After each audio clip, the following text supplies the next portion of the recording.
Yeah, what is going on? How the gosh darn deviling heck are we doing? Who's in the chat? Let's have a quick butchers. Paul's Monitors is in the chat. Hello, my friend. Welcome, welcome. Josh, hello, my friend. Yes, gang, let's go. Thank you for joining. Somewhat early, gang. Hello, Bound. You were early by 4 minutes. In actual fact, you were probably earlier than me. Fee, early gang, hello, thank you for joining, appreciate you. Gary's mostly monitors, hello my friend, hello, how the hell are you doing? Dan is in chat. Dan, we all know Dan loves a live, so he's here for the long run for sure. I mean, I say long run, both me and Ben want to be asleep by 10 o'clock, so there is that. That British guy, yo, hello, my friend. I've not seen you before. Thank you for joining. Appreciate you. Your mic is not good. I wonder if I've messed it up again then. Hang on 2 secs, because I did have this problem a second ago. Audio. It's going through the webcam, that's why. That should be better. There we go. That should be a lot. Is that better? Can we all check in and say that that's better? I did sort it out before we started, but unfortunately... Anyway, so we are all here. Got my Happy Meals yet? Not yet. It turns out that's a thing. So I will get back to you as soon as possible, my friend. So, ladies and gents, here we are. And as you all know, my guest today... Okay, apparently that's quiet, but it's better. My guest today is Ben from Reptichat. I have been on Ben's podcast definitely once, potentially twice. I can't actually remember. Twice, I believe. I can't remember if that was including the Christmas special or not. I don't think it was. Anyway, Ben is here, ready to be on Riddler Reptiles Q&A. I nearly said Riddler's Rambles, but it's not Riddler's Rambles. Oh, hang on, more people. Catty, hello, thank you for joining. Appreciate you. And Spartan Exotics. Well, I was on that British guy account, but I'll keep to my reptile route. Oh, right, okay, fair enough. No worries. But to be fair, Spartan Exotics, I've not seen you before either, my friend. So thank you, appreciate you. I love the name as well. Very cool. But yes, without further ado, let's get Ben onto the Q&A. Hello, my friend. Hello. How the heck are you? I'm all right, mate. How are you? I say I'm all right. Actually, I've got a horrible cold, and I sound a bit throaty, but I'm all right. I'm all right. Apart from that, you're all good. Apart from that, yeah. Would you rather be in bed? Is that what you're saying? No. I'm as Leathers on in an hour, but no, I'm all right. I'm good. What's up, gang? Happy Turkey Day to everyone. Hello, Amy. Happy Turkey Day is ridiculous. Have you seen the amount of? Have you seen the food on the Discord today? I haven't. No. It's mad. You thought the sweet potato casserole was weird. Oh God, what have they done? Oh, mate, I'm gonna have to check that out later. Have a look in a bit. The sweet potato with marshmallows on top was crazy. Yeah. Don't get me wrong. The food looks nice. It's just like it's not beans on toast, is it? No. See, this is the thing. Like he was telling us about it. Serenity Dragons, by the way, shout out. And even though I was gobsmacked by what I was hearing, a sweet potato, was it a pie with marshmallows on top? It's just basically mashed sweet potato with marshmallows on top, yeah, and then baked so they go all like gooey. See, I don't know how to feel about it. I would try it. I'd definitely try it. But I don't know, because the thing is, this is the nation that really takes the mick out of us for having beans on toast, and they're putting marshmallows on sweet potato. So can they say anything? We're 4 minutes in, and we're already telling Americans they're stupid. I never said they're stupid. I'm saying they put marshmallows on top of sweet potato. Come on. Oh, yeah, it is what it is. But I would try it, like I say. Here we go. Smithy, evening all. Hello, my friend. Thank you for joining. So, Ben, we have been sent a fair few questions. We've been sent some really good ones, actually. Hold on to it. Yeah. So let's get straight into it. If I can find my screenshots. Ever since I've updated my phone, I now can't find anything. I hate that. There's nothing worse. Usually I don't mind the updates, but where the Where are my screenshots? This is really annoying. Video. There we go. Found them. All right. Cool. Cool. Right. Let's have a butcher's. So Brad's bioactive build. He's not in here at the minute, but fair play because he is a fairly recent dad as well. So I get it. So and actually, to be fair, what time is it over there now? -5 hours. It's 3 o'clock. All right. Fair enough. To be fair, it's turkey time over there. And that, yeah. But he sent us the first few questions and some very good ones to start off with. Okay. So the first one, what is your I'm assuming like favorite naturalistic environment to build for? So arid, tropical, aquatic, forest. What's your favorite go-to when it comes to setting up an environment and a build?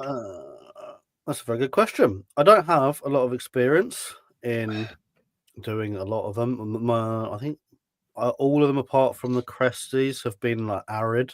In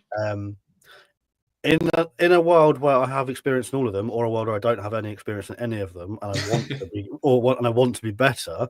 I love the aquascaped like fish tanks, like the ridiculous ones where it's like a valley and there's a waterfall in the water. And like, if I could do that, I would love to do that. For what I do at home, I like the arid stuff. It's easy to do. It's pretty easy to make it look cool, and you don't have to worry about wood swelling and things like that.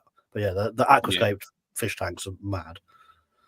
Yeah, see, I've always because I've kept fish for longer than I've kept reptiles. My problem, which I'm sure most can agree with, is money.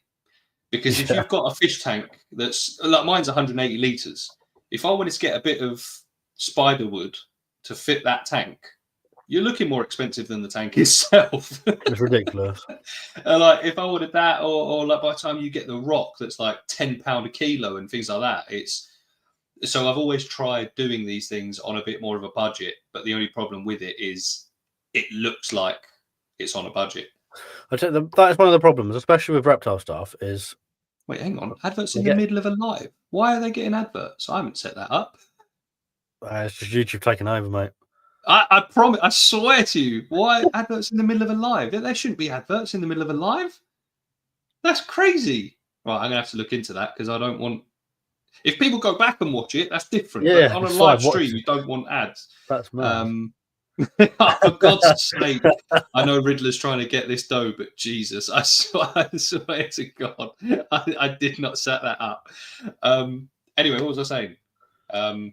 Yeah, so the vision's always in my head of what I want to do, and then it just never comes out that much. Now, I have recently sort of rescaped the fish tank. Video coming soon. Everyone stick around to find out.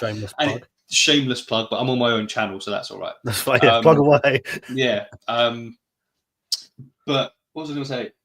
Yeah, so it does look good. It's probably my best ever scape. I've even added some botanicals in there as well. So It's looking pretty decent. I do like the aquascape stuff. I'm similar to... No, I'm not actually. I'm arid. I've got the beardies. And then apart from that, everyone else is sort of jungly, foresty vibes, which is quite good. God damn. I would quite like to try a proper arid scape, which I'm hoping to do at some point soon. I've just finished the leopard gecko, who obviously isn't arid. She's like, obviously, almost in between, I guess. That, by the way, it's done. It is done, and I am gassed. I will put it up on Patreon later on. But yeah, so I think they've all got their intricacies and their interests with these different environments, but I do enjoy the jungly stuff because I like my plants. I like the plants, and that's one of the things that I wish, especially like the Gilleniviv. I love my Gilleniviv. But I wish I could have more greenery in there. And I know there are plants you can do like that will be fine in the arid environment, but they're a bit more hard work. And I want something like my Cresties. It's got a pothos in it. It gets sprayed twice a day, and it's ridiculously it grows really, really well. The chameleon tank, saying that, is quite. It's not tropical, but it's sort of tropical-ish. But it's all plastic plants because for some reason the live plants just die in it. It doesn't matter what I do, live plants just don't survive in there. And he destroys them as well. Like he will climb over everything, and I've spent hundreds of pounds on plants over the years. But yeah, it adds up, doesn't it? It really does add up. Sorry, I'm just trying to see. That's right. You're checking the ad, aren't you? I'm just trying to see if it's maybe like switched on or something. That's fine. I'll just talk for 5 minutes. You keep checking your YouTube settings. You carry on with the first question. Yeah. Well, how else can I stretch this question out? To be fair, I'd like to do like a proper tropical viv at some point, like crocodile skinks, something like that, because they're quite cool and damp all the time, and it's something that I've never had never needed to do. But that would be cool. Paul says you need to do it on the desktop. God damn it! You shouldn't get another set of ads, to be fair. I hope not. I mean, if people are watching them, you're getting AdSense. Don't worry about it. I know, but I feel bad on a direct live. People are here to watch, and then all of a sudden it's like, "Buy Gillette for men." Every advert that Riddler gets today, any money he makes from this live is going to donate to charity. Well, it depends which charity. There's a really good one called Riddler's Reptiles. Yeah. I was trying to think of a funny way to say that, but yeah. They do say charity starts at home, mate. There is that, definitely. Right, what's Gary saying?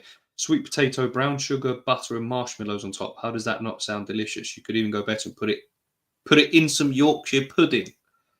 To be fair, when I was little, my brother and I, when we had a roast dinner, my brother and I would save the Yorkshire puddings and then put maple syrup on them and have them as pudding.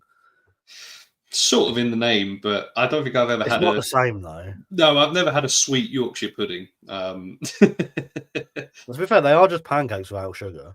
Yeah, that's true. Why the fuck are you buying stuff? I'll be honest, Baum. So obviously this is down to the aquascaping thing. It's because until recently, I didn't realise you could just use stuff from outside, like I now do with the reptiles. Like similar to the reptiles, when I first got them, it was a case of, I need to go and buy some wood. Yep. Whereas I have got like 12, maybe 15 Exoterra caves that cost me loads of money. And they're sat in the shed now because I don't use them because I prefer the naturalistic looking stuff. Yeah, same.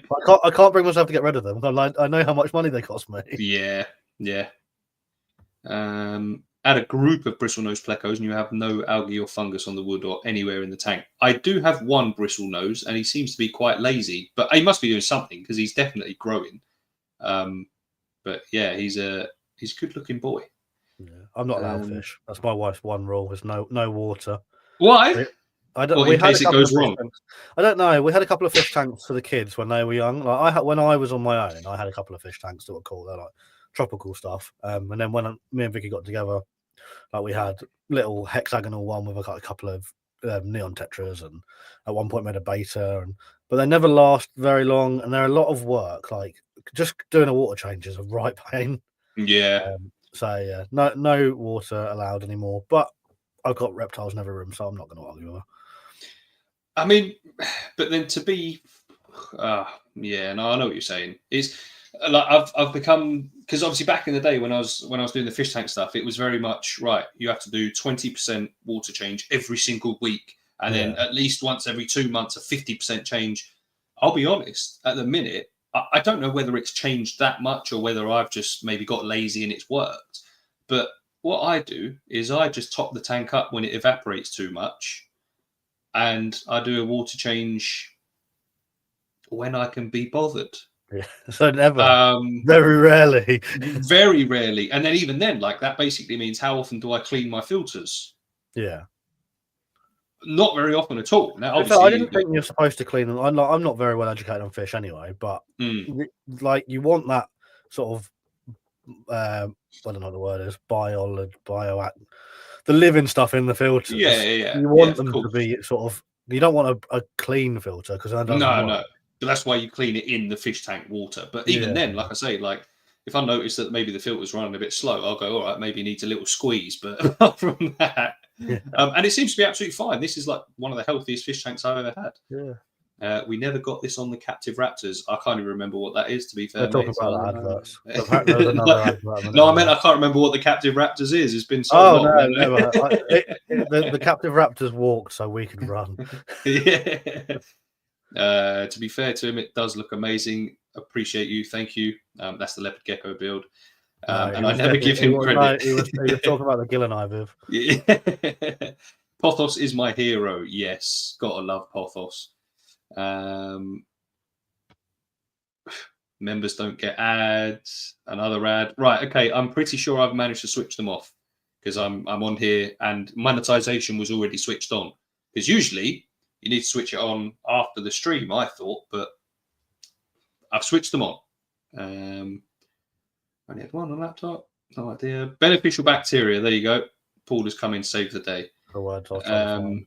My tanks are all dirty AF, and I've seen at least one of your tanks, Baum, and they are pretty sexy. So I like the dark water tanks as well. I think they're quite cool. I like the idea of those. Serpa does a lot of dark water stuff. Oh, the ones like full of tannins and all of that. Yeah, They are quite nice. They are nice. Anyone wants to buy 200 baby Bristol? No, I'm okay, thank you. I never clean my filters, just suck the muck out of the top of the water. Yeah, I mean, clearly it's becoming a more popular thing just to sort of let it live, as long as it's obviously not full of absolute shit and everything. Then I'm sure you're all right. But I know what you're saying, my friend. The next one I think I'm going to do after the leopard gecko build, now that that's done, is the blue tongue skink. I think he's next. So that'd be another interesting one. I think he's going to get a misting system. And then, I'm going to do like a tree stump and roots and things like that. And that's going to be pretty cool. But you see the tree stump that I've just put in with the Akis? Or Aki, individual? Yes, I have. That was sick. Cool. Yeah, that was sick. I wish before I put it in, I drilled like a massive hole in the bottom of it, so it's got like a bit of a hide in there. But it works straight. It seems to really like it. Yeah, my Mitchellized dark water. It's a good looking tank. It's very good. Like monitors in water is just cool.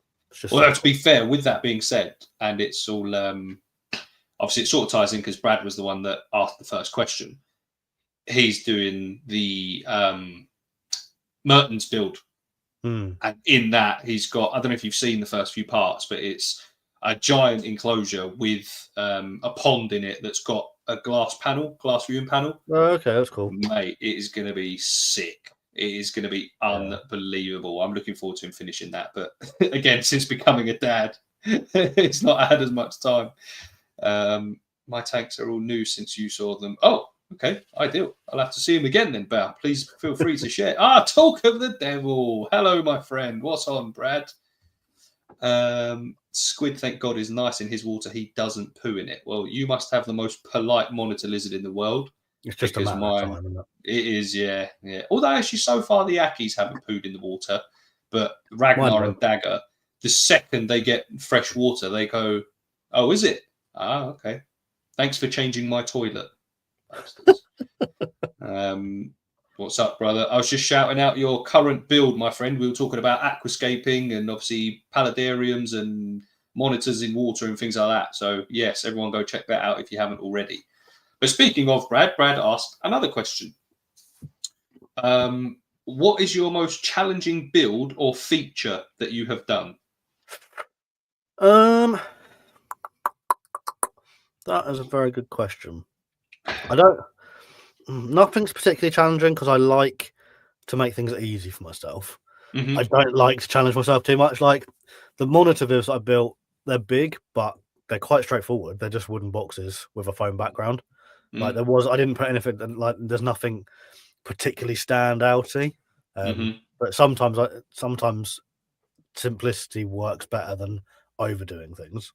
The most technical one was probably my chameleon tank, because it's not a tank, it was a bird cage, and I ended up cutting the front of it off with an angle grinder and like making a screen door and making the hinges myself.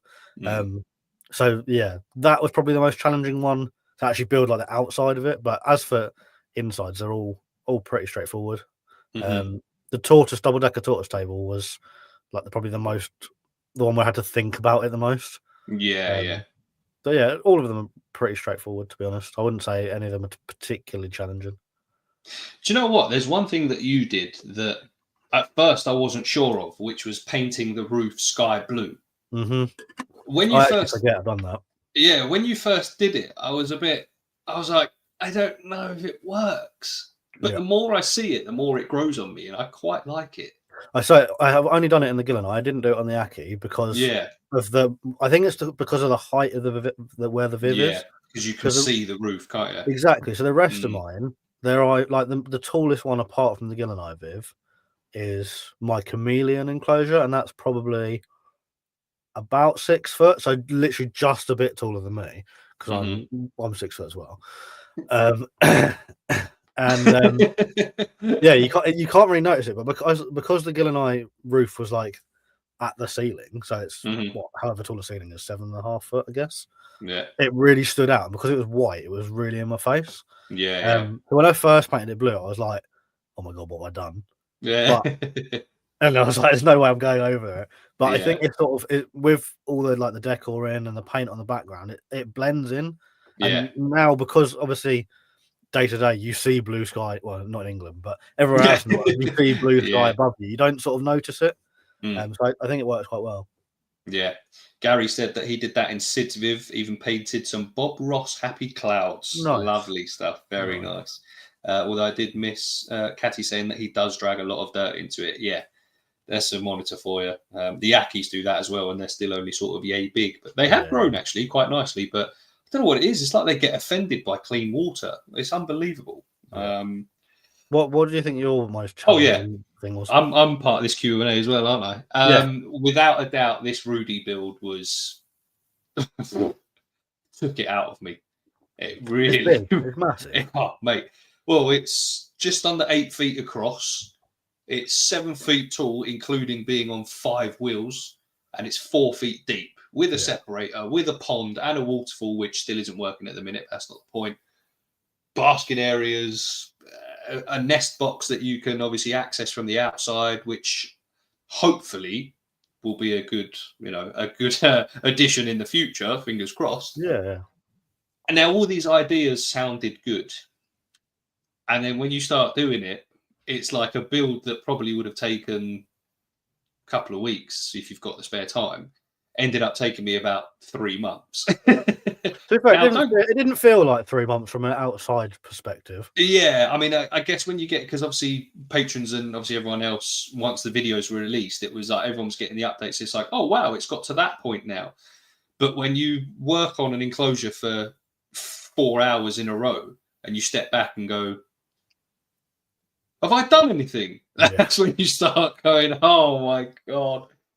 Now, would I change anything? No, I wouldn't. Like, apart from maybe being a bit better with, like, a bit more careful with the waterfall. What's wrong with the wouldn't. waterfall? It just leaks, and I think I don't know if it's the little cork waterfall that I've put in front of it, or I think it is that. But to be fair, Damien has shown me a very quick and easy way of fixing it. I just haven't had a chance to do so. But I think what it is it's dripping over where I've done the cork panels, and it's going down and underneath the pond instead of straight in. So yeah, unfortunately, I've had to switch that off for now. Not that she cares, but it's more for me. But she still uses. You don't want to the drain the pond and then it'll eventually seep through and ruin the wood.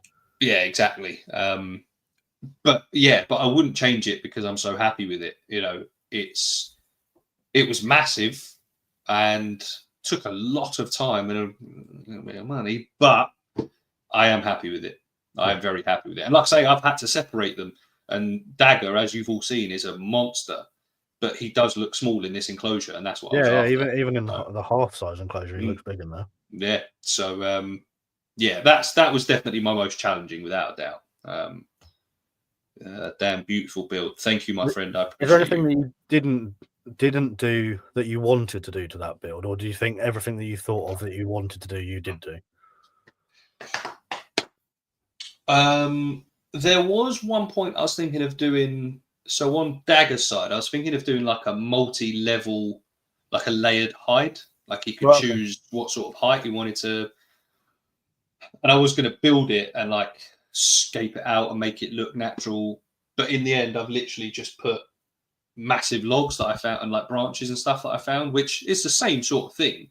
Yeah. And to be fair, he's not that bothered about hiding anyway. He's got hiding opportunities. He just doesn't care. So I don't regret not doing it, but it was something that I had in mind that I thought, you know what, I can just do the same thing with sticks and logs and branches. So maybe would have put the glass higher, because when they're basking, you've got to be in here and sort of look up to see them. Okay. But Would you have gone higher, or would you have just gone bigger? Maybe bigger, actually. Because to be fair, the glass wasn't as expensive as I was expecting. They're pretty much 3x3 panels, and the pair of them cost me 110 quid. Yeah, it's not bad. I found Not that when bad I at did all. mine. I was expecting mine to be expensive. Yeah. So I think mine are 3 foot. Well, they're both slightly different, but they're roughly 3x2 each. So there's 4 of them. And I think I paid like 30 quid for the glass. Like I got it Crazy. for a friend who builds Vivs professionally. Yeah. But even so, I was expecting like 50 quid a Viv. Mm. So yeah, I think I was expecting a lot more than it was. Because this is the 4mm toughened. Yeah. The back panel is 6mm laminated, so that ain't going anywhere. But obviously 6mm won't fit in these runners, so 4mm toughened. But yeah, like I say, when he said, because I was like, I'm not looking forward to this bit, but yeah, 110 quid for those two, really not bad at all. The same thing happened to Roach's Waterfall. Yeah. I mean, there are ways of fixing it, and I will do so at some point. Just every ounce of my attention in this room has been on that most recent build. So now that that's done, and the thing is, I need to also get in there at a time where she's in the nest box, because if I get in there underneath the basking spot where she's basking, she's all right, but I don't want her to then go, oh, that pinky finger looks tasty. So that's fair. To be fair, I imagine you're a bit burnt out from even like touching the Rudy Viv after spending 3 or 12 months doing it. So need a break, move on to something else for a bit, and come back to it. That's absolutely spot on. It did get to the point I was like, I could, but I just can't face working on it again right now. But I will. Luckily, if it was something that was affecting the animal and her health, then obviously I'd do it straight away. But because it's just running water for basically my pleasure, she can wait. yeah, she doesn't care as long as she's got water. Exactly. And then I think this was Brad's last one, which is off topic: Red Bull or Monster? So I am. I was going to say a recovering addict. I'm not a recovering addict at all. But I used to smash daily. I'd wake up, I'd go to shop, and get a white Monster, and then with lunch, I'd have a sugar-free Red Bull every day. I did that for like 6 years, and then went, I should probably stop doing this. It's not good. But I think probably I prefer the Red Bull. I love a Red Bull. I'd still have a Red Bull every day, but it's Red Bull. I love Red Bull. It's so good. Everything about Red Bull is cool. Like the brand is cool. The drink tastes nice. The cans feel nice in my hand. Oh, this Q&A is sponsored by. Can you imagine if it was? We'd be landing helicopters on top of the Burj Khalifa whilst talking about reptiles. Yeah, and I wouldn't have to have mid-roll ads as well. So no, you would, but they'd be cool ads because they'd be by Red Bull. So I used to drink more Red Bull when I was younger. So I'd get sugar-free Red Bull as like a pre-workout for the gym, was my usual go-to.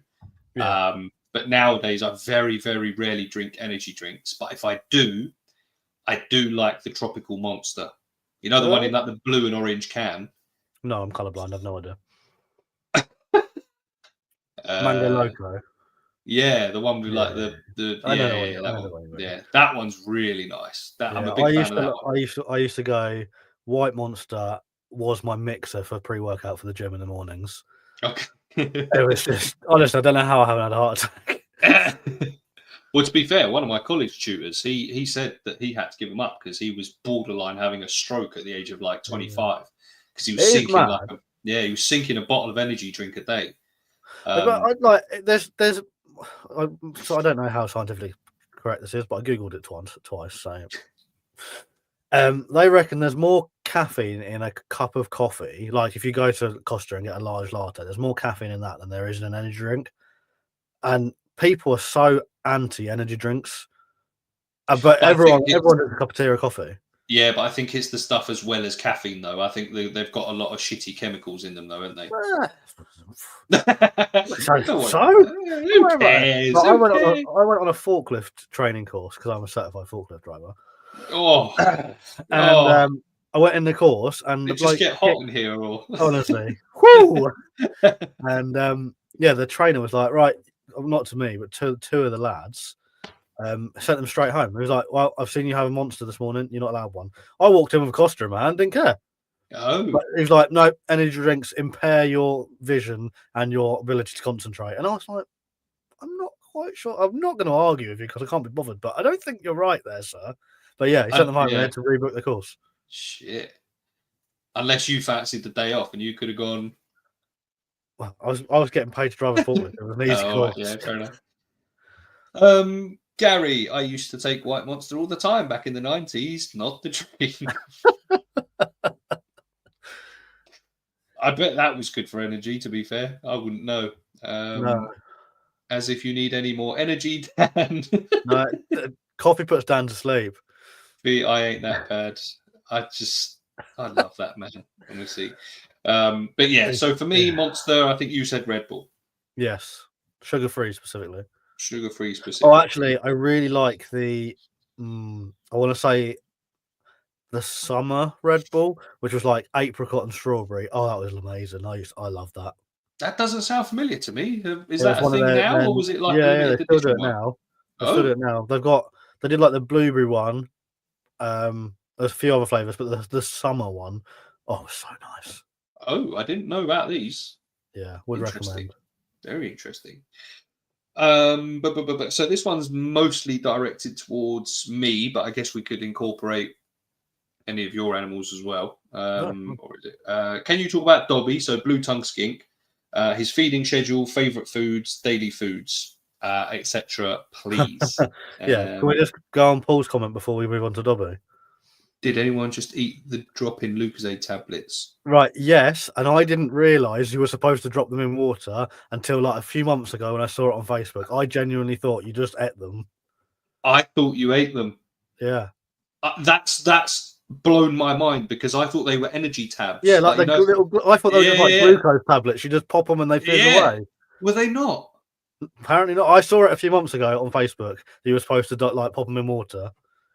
Yeah, I used to eat them. I definitely used to eat them, and they were delicious. Yeah, like a packet a day as well. Like easily.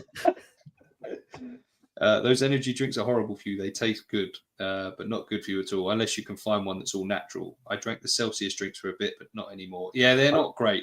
I like the rain. I can only imagine they're worse in America as well. You guys, your restrictions on what you can and can't eat and drink are crazy. But yeah. So there was a Black Friday glitch on Petco or PetSmart's. They all sold out now, but they were selling a 46-inch enclosure, normally $300 for $24.99. I did see that. Do you think do you think they'll honour it though, or do you think they'll just go it was a glitch and they refund everyone? If they're smart about it, they'll probably just refund everyone, and they'll go, well, otherwise they're out of a lot of pocket. But I did see that, and then there were a lot of people going, they're out of stock already. Like the post had been like put up like 3 minutes prior. This explains so much. I'm not sure which bit that's referring to. Is it the Lucozade tabs? Maybe. Definitely not. Yeah, most people didn't add water. I didn't realise. No, they're dropping. See, I'd bust 2 to 3 bags. God damn. I technically shouldn't drink any caffeine or taurine. You say technically, does that mean you do? And also, hello, Matt. Thank you for joining. Puts ADHD people to sleep. Okay, interesting. The small print always mentioned that. Yeah, but who reads small print? I know for a fact I don't read small print. I can barely read. My idiot son drank 3 red lines in one day and came home. We almost had to bring him to the hospital because he was freaking out. Jesus Christ. When I was like 16, 17, I drank like 7 cans of Monster in the space of a few hours. It was ridiculous. I got home. I was like, it was like 3 a.m. I went for a run and got lost because I was just like, I need to get rid of some of this energy. And I had to ring my mum. I was like, I don't know where I am, but can you come pick me up? Fucking hell.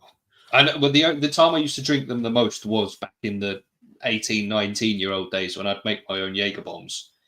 I then had one bad experience with Jaeger bombs, which was experience. I never drank them again after that night. That's funny. I have not drunk since I was 21, and that's because of Jaeger bombs. I've drank since then, but not Jaeger. Even the Yeah. smell. In actual fact, I remember a friend of mine had these mints. I can't remember what they were, but they smelt like Jaeger. And one day, I know you're not meant to. The second you show weakness, that's it. It's game over. But I remember once he leant, because we were doing our apprenticeship, and he leant over and said something, and I smelt it. And I just looked at him. I went, "If you breathe in my fucking face again, I'm going to nut you." And he just went. I went, because it smells of Jaeger. Stop breathing in my face. And I shouldn't have said that, because after that, yeah, you're an idiot.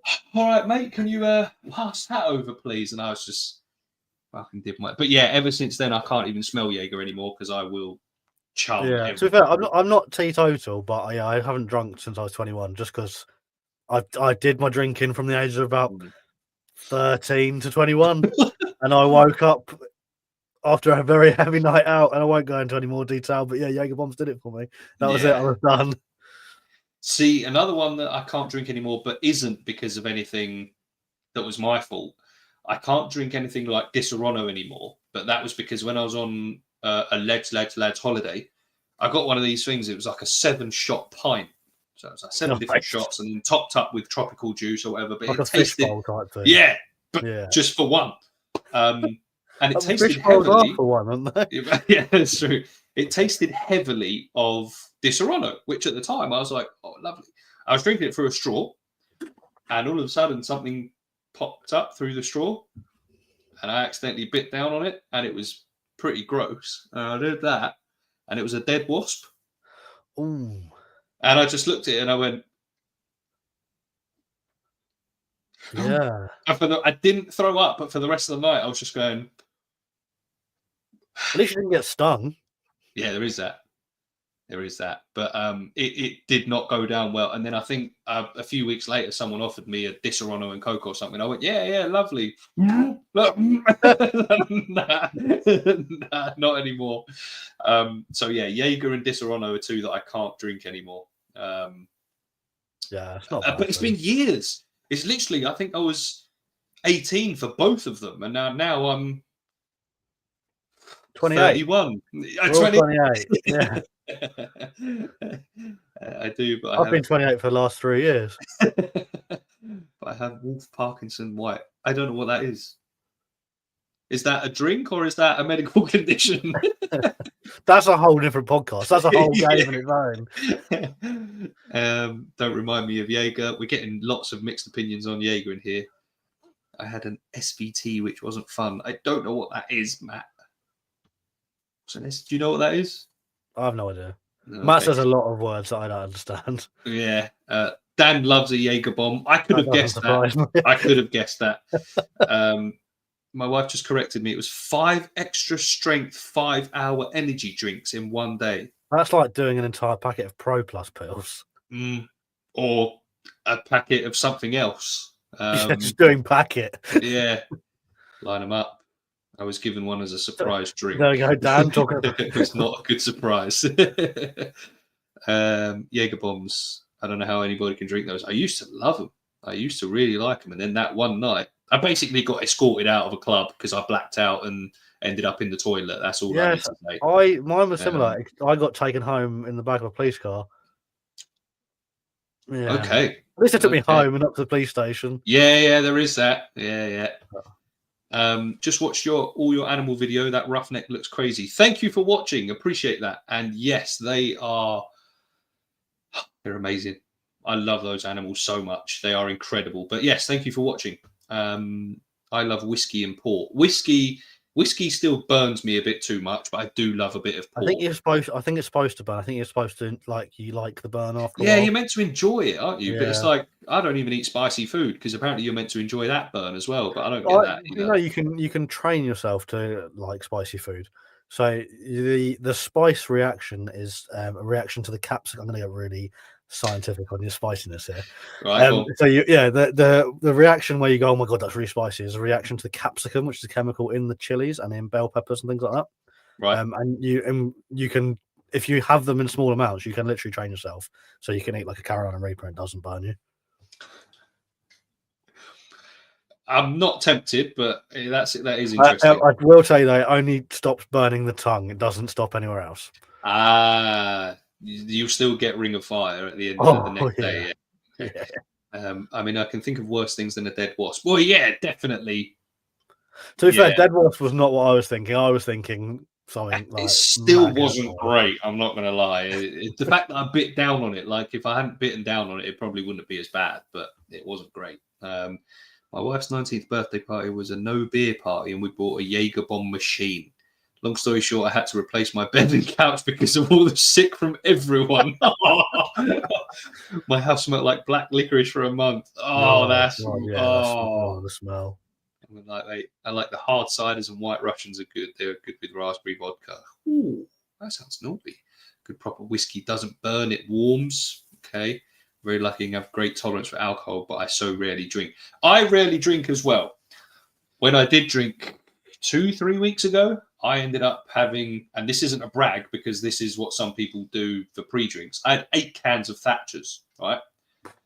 I was battered. Like I've not been that drunk in years for good reason. I actually don't really like it because I know I don't turn into an idiot. Like I don't get punchy or aggressive I don't know. I just become more of an idiot than I already am. Yeah, I'm the same. I normally hurt myself as well. I think I was quite good this time. I was actually more funny than anything else. But yeah, I don't do it very often. No. I rarely drink as well. Like through my Facebook, you get to a point where I was under 21, and there's just lots of photos of me like asleep on the floor outside kebab shops. Yeah. It's not a good look, is it? Looking back, I'm like, oh, you mess. I only drink when I have to go live with Riddler. Yeah, nice to see you as well, my friend. Where's that? Next questions. Right, let me just quickly answer the one that was asked. So Dobby feeding schedule. It's not really a feeding schedule as such. He gets daily salad offered, not that he eats it every single time. He gets occasional bugs. Sometimes I tongue feed because obviously I'm trying to create a bit more of a bond with him. Other times I let him hunt, which watching a blue tongue skink try and hunt is comedy gold. You've got this sentient sausage trying to chase a locust. It is good. Omni Gold, shameless Arcadia plug. You've all seen the Omni Gold. He loves that. He will spoon feed that and he comes out for it. He loves it. That's probably his favorite. But yeah, not really a schedule. Obviously dusted with calcium and whatnot, all of that. But yeah, he's quite a simple one to feed, to be fair. He's not the most difficult because he will eat most things. He's a bit reluctant on salad sometimes, but he'll eat it. It's one of those where he'll go, I'm not eating that. And then I guess a couple of hours later, he gets hungry and goes, fine. And then eats it. So, yeah. All right. So we have a question from Dan. It's not the most serious question in the world. He simply asks. We've just done 12 minutes on Jaeger bombs, mate. Doesn't matter. It's a good point. He asks, who would win in an arm wrestle? Between who? Well, me and you. Oh, I'm assuming. Me. Yeah. Definitely. I'll probably go with that as well. I lift stuff for a living and you sit down. As much as I possibly can at work. I mean, no, boss. Also, I don't have a mean bone in my body, so, you know, I wouldn't want to hurt you. I don't think you need to be mean to arm wrestle, though, do you? It depends how much I want to win. Oh, yeah, there is that. I vote Ben. Yeah, close enough. Katie, I'm not sure if you were around. I just answered your question about Dobby and the feeding schedule and all of that, but I did answer it, I promise. Who else is saying, Riddler, don't roll over. This is your problem, Alex. It's not about rolling over. It's about being realistic. We're not going to get into it, but you are the sort of person that thinks you could survive by running in the outback for 3 days. So give it a rest. You are not God, all right? I vote Ben. He's tough mother. He gets his own tough mother on your ass. Beat me, Gary. Yeah, it's about being realistic, my friends, okay? And I'm sorry I had to put you down like that, Alex, but I just have to make a point, okay? You can defend yourself when we're next on True Tales. Which is cancelled. We're well, not cancelled, but postponed because we were meant to Indefinitely. be doing the one with the what's it? The four-way one, which we still haven't managed, but hopefully it's coming soon.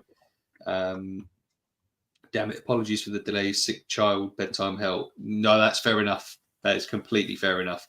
Obviously, after this, when it's uploaded, go and check it, or message me directly. But you can go back and watch it. Yeah, I reckon that if you go to the timestamp, it was about 39 minutes. Yeah, I'll go with that. About there. I echo what Katie has said. Hope your kid feels better soon, Katie, for sure. Alex running in the outback is dead in 24 hours. We won't go into it again, but yes. Mate, Dan, just bite my tongue. Let's move on. Next question. But yes, Dan asked a couple more, which obviously tie into one, which is tell us your plans, any new projects. You want to go first, or shall I go first? No, go on. You go first. I don't have any plans. I am at full capacity. I had an empty vivarium that now has a little tiny baby Kingorum in it. Yeah, you do. Which is very, very cool. Not that I've seen him that much, to be fair, because I've been at work for the last few days. But yeah, I don't have any plans at all. I have no space in the house. There's not a spare square foot anywhere to put a Viv. Long term, when the chameleon dies, I'd like to put a tree monitor where he is. But I'm not wishing him dead, and I'm hoping he's got like a good 3 or 4 years in him at least. The only thing I might do that I was talking to you about was I might do a background on my leopard gecko, because that's the only. I think it's the only Viv. Well, we've got 4 leopard geckos, and all 4 leopard geckos don't have any background in their Viv. They're just plain vivariums, you know. Yeah. So yeah, maybe those, but I don't really have any plans. I'm just enjoying the animals, if I'm honest. I'm looking at one of my current projects after just finishing the leopard gecko build, which, to be fair, Ravishing said, show the Leo setup. No, not yet. It will. I'll probably put a Patreon post up later on, but that's taken me a few weeks, but it was worth the wait. I'm currently setting up it's only a little enclosure for a baby gargoyle gecko. So Jacob found, because he's got a trio living in a giant exoterra, and he used to find the eggs and incubate them. And then he stopped for a little while. So he stopped finding eggs, or he couldn't find them and they hatched and maybe got eaten. I don't know, or they stopped laying. And then last week, I think it was, he sent me a picture and he was like, I was just about to go to bed, went to do the nighttime spray down, and there was a baby sat there. Oh, right. Okay. He was like, so I had to set that up just as I was meant to be going to bed and had to be up for 4 a.m. for work. I was like, as you do. I love that. My Cresties do that. So, to be fair, we got rid of the male Cresty, and I'm still finding eggs in the occasional baby. It's ridiculous. And then about 12 hours later, I get another message. Well, there's the second one. So he found 2 babies. So I'm going to have one of them, but mainly because I probably won't keep it. I think I'm just going to raise it up for a little bit, try it on the SFG, because it's a really small one of them, really small. Yeah. So I'm going to try it on the breeder SFG, do like weekly weigh-ins, things like that. So I'm looking forward to seeing how he gets on with that. But it's a cool little enclosure. Again, I'm trying the grout thing again, and I'm going to make it look as realistic as possible. After that, do you know what's funny? Is that there? Riddler has 2 projects. Yeah. The one after that I'm hoping to do soon is the blue tongue skink, like I've already said. In actual fact, if you want to know if I've got any upcoming plans and projects, yes, pretty much every single animal I own. The ones that I won't are the cohab enclosure, because that's one of my most recent ones. Just on the leopard gecko, but pretty much no one else is safe. The tokays are safe, actually. They're okay. I need to build. They've still got a bit of time, but the Akis, they're still juvenile, but I'm going to build a custom Aki enclosure for when my one's an adult. The tree monitor enclosure, I'm still toying with. We don't have to get into that right now, but I still don't know whether I'm going to do that or not. I really, really, really, really want a tree monitor. I just don't know if the next couple of years is the right time. But again, Yeah. that's for another. Let's rephrase it then. So last year, your big project was get rid of the rack and move the Royals into Vivs. Yeah. Your big project for this year was the Rudy Viv. Yeah. What's your big project next year? If I do the tree monitor build, it'll be that, because that's going to be, again, well, actually, no, to be fair, that I can just, because obviously I've got the Rainmaker Pro, the Habitat Rainmaker, I can just tee off from that. So I was going to say it's going to have a full, Rainmaker and all that, but I can just use that. But that will be, essentially what I've done is I've set my own bar too high. I can't just whack some cork hides and things like that in there and go, because it'll be fine. Of course it will. It's not. I'm not going to have a bare enclosure and go, look, lizard. But now I've got to the point where I'm like, shit. The problem is as well with such a not such a small space, but with a small space, you can't have the Viv set up and then have the animal in a different Viv whilst you do that. Like, it has to all be done in one go, and then it's done for almost ever. Because you haven't, like, that's my Aki Viv. I've noticed it's been about a year now since I've had it. In one of the corners where I did the grouting, obviously I didn't do enough grout, and the polystyrene started to show. I'm like, how do I now fix that? Yeah. Without because I haven't got another Viv really to move the Aki in for. Probably take me a week, I suppose, to do a proper refix the grout, and then the paint's never going to match. So I'm like, do I leave it? Do I just patch it in with something? I don't really know. I'll find something to do with it. But yeah. I mean, yeah, because that's why I'm a big fan of doing removable backgrounds as well. Like the leopard gecko one, I did it all outside of the Viv, and then earlier on, I literally looked at everything. I went, right, Mrs. is at work, kids are at nursery, dog's been for a walk. I think I've got 2 hours to just take her out, put her in a little holding tub or something. It's warm in here anyway. Get that done and get her back in. And luckily I managed to get it done. But it'll be similar with the blue tongue. I'll be doing the bulk of it outside, transferring it in, getting it in, and then doing it that way. But yeah, so if I do a tree monitor build next year, that will be the big project. If I don't, the big project will be the Aki enclosure. But then other than that, it is going to be just sort of nipping away at basically everyone. Everyone's going to get a new custom background. Every time I redo an enclosure, I'm hoping to upgrade to Luminize. Because I'll tell you why. Not only is it very good, but I was downstairs recently. I was up with the little one. Mrs. was knackered. She had a bad night.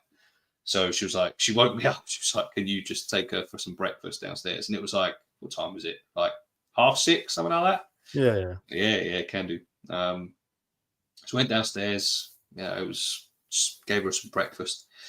The beardies and the blue tongue are in the living room, and their lights come on at 7. At 7 o'clock in the morning, it was like someone had switched the sun on. Yeah. And I literally went, Jesus Christ. And I thought, those poor bastards have that every single night. Like, when they go out, I guess it's different. It's not as bad. But when you're there fast asleep, it's like when someone, like, when you used to have the curtains, like, wanged open when you were a teenager. My wife gets up for work in the morning. Yeah. And I get And I was literally, I really felt bad for him. I was like, that's how you wake up every morning. So everyone's getting Luminize. Yeah. It's going to be a slow process, obviously, because as good as it is quite pricey.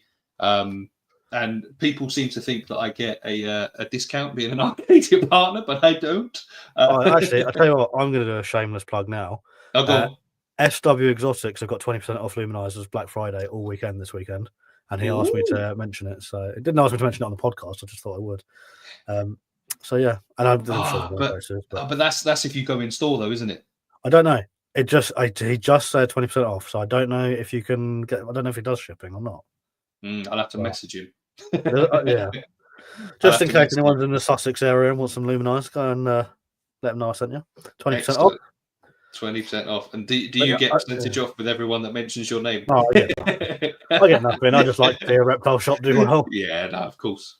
Yeah, I know what you mean. Like so my Gilleneye and my Akis are on Luminize, and then everything else in that room is on timer, so it's still staggered. So like the halogens will come on, and then the Luminize will come on and then like I think the luminisers come on about half an hour before like the other like bright lights come on. Yeah.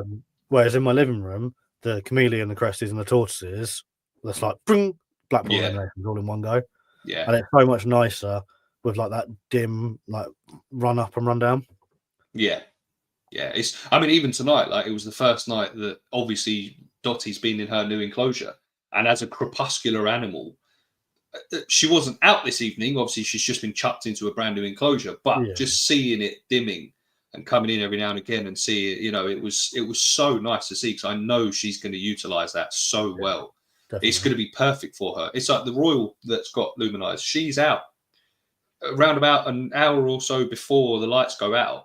She's out, and it's incredible. So, right, let me have a look. I've missed a few comments before we carry on. Good call, Alex. I'd like to see the gecko set up also. You will, Amy.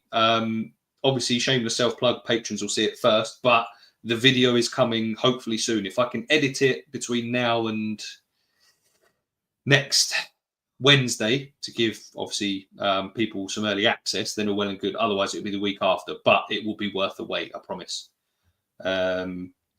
What about if you knew now, back when you got your first reptile, would you still have got that particular reptile, or would you go for something totally different? Okay, let's go for that one. I mean, firstly, what was your first ever reptile? A leopard gecko. Okay. From Same. exoticpets.co.uk. Oh, right. And it was $79.99. I couldn't tell you the morph. It came by Royal Mail. And I was 12, I think. Oh. Yeah, it was cool. Like, it was in a 3-foot viv in the bottom of my wardrobe. I had one of those. I don't know if you remember them. I swear everyone had them at one point. Like the really cheap wooden, like batten wardrobes with the fabric, like white fabric over the top of them. Had one of those.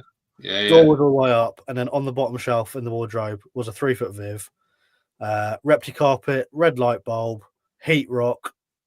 Nice. All the good stuff. Nice. Yeah, had him for like 3 weeks, and then I got a Western hognose, and then I like the leopard gecko didn't go anywhere. He stayed there, but I got a Western hognose. That was my first snake, which I got a Friday ad, adult male with a viv, full setup, 30 quid. Oh. And then mate, my reptiles after that were mental. I've had all sorts of stuff. But would I change? What was the question? Would I have still got that particular reptile? Yeah, definitely. Like, I think I don't care what my first reptile was. I already had the bug, and I like leopard geckos. Like, I had my first leopard gecko. My first reptile was a leopard gecko 20 years ago, because I'm really old, and I've still got 4 leopard geckos now. Like, I like them. They're cool little lizards. You can handle them. I think they're great. I really do. Yeah. I couldn't agree more. Like, they're so overlooked for being so common. Yeah. But I don't think that takes anything away from how personable and how cool they are. I think that's something. Go on, carry on. I know a lot of people obviously talk about, wild types being the nicer ones, but you can get some really nice morphs, like the bright oranges. And I love the tangerines. They are incredible. I really like the blizzard ones that are like patternless and like maybe like a Arctic blue type color is how I see them. And I also like the aberrant stripe ones. Is that the right word? Aberrant? I think so. Like the big banded ones. Like banded ones are cool. We nearly got a blizzard, to be fair. They are cool. Yeah. I think the beginner animals are sort of having a bit of a comeback at the moment. Yeah. And not because they're easy and beginners, but because people are realizing that actually they're a lot more complex than people first thought they have been treated to. Yeah. So it's quite nice to see them. Yeah, because obviously back in the day it was, or even sometimes more recently, it's get a leopard gecko, put it in a 2-foot with some carpet and a heat mat, and that's it. Yep. Whereas now when you actually keep them properly, you can enjoy them a lot more. Yeah, definitely. So yeah, I agree. In actual fact, my first reptile was a leopard gecko as well. Do you know what's? I'm a little bit concerned because I've actually thought about this in the past. I can't remember where I got him from. I genuinely cannot remember where I got him from. I feel like, because I then got a female a little while afterwards, and I remember I bought her off of a friend of mine at school. Yeah. This was a guy that you would never ever imagine to be into reptiles. You just wouldn't. Like, he was not the sort of person. And I remember just chatting one day, and he went, "Oh yeah, I keep leopard geckos," and I went, "Excuse me?" And he was like, "Yeah, I breed them." Excuse me? He was like, "Yeah, I've got a female." And it went from there. But yeah, my male, I don't know what it is. I cannot remember where I got him from. But yeah, I got him. I kept him in a fish tank at first on orchid bark with a heat mat, red light at night. Yeah, got to have a red light at night because they can't see it. You can still see course. Yeah, of course. But he ignited that love of reptiles. He was the first one I ever got. But I remember because I got him, and then a little while later, I went to. I think I got it from the local reptile shop, but you know when you can't remember, but it makes sense. I got him from a local reptile shop, I think, and I went in there one day to get bugs, and this guy was like, he was showing me the crested geckos. I fell in love. I was like, this is sick. He was like, yeah, you keep it in an enclosure this big, and they climb the glass, and they this and they that. And I was still living with my parents at the time. Like I say, I think I was only about, what was I, maybe 15, 16. And I went home, and I was like, oh, yeah, I'm thinking of getting a crested gecko. They went, oh, what? I went, a crested gecko. They went, what, to live with your other one? I went, no, it's got to have its own enclosure. And they just went, no. I was like, what do you mean? They were like, you've just got a lizard. You're not getting another. I was like, but this is a different lizard. They're like, no, it's one or the other. I was like, oh. And then, you know, when you think, when I move out, I'm going to get all the lizards. I did that. Yeah. Yeah. To be fair, I had a lot of lizards when I was at home. My mum was, I don't know if she was very understanding or she just had enough of me. It was easy to say yes. Yeah. But I had leopard geckos, royal pythons, corn snakes, hognose, boa constrictors. Nice. Like, not boa boas. I had rainbow boas, but all sorts of just like me and my mates would go on Friday ad on Gumtree or Pre-Loved and just like whatever was cheap, we'd buy it. Doesn't care what it doesn't matter what it is. Wow. Okay. Like the only thing my mum hates spiders. Okay. So I was never allowed tarantulas. Yeah. But I had tarantulas. Yeah. Like we just put them away. She didn't really know they were there. Like scorpions, the whole lot. And then I moved out and was well into royals for a long time. Yeah.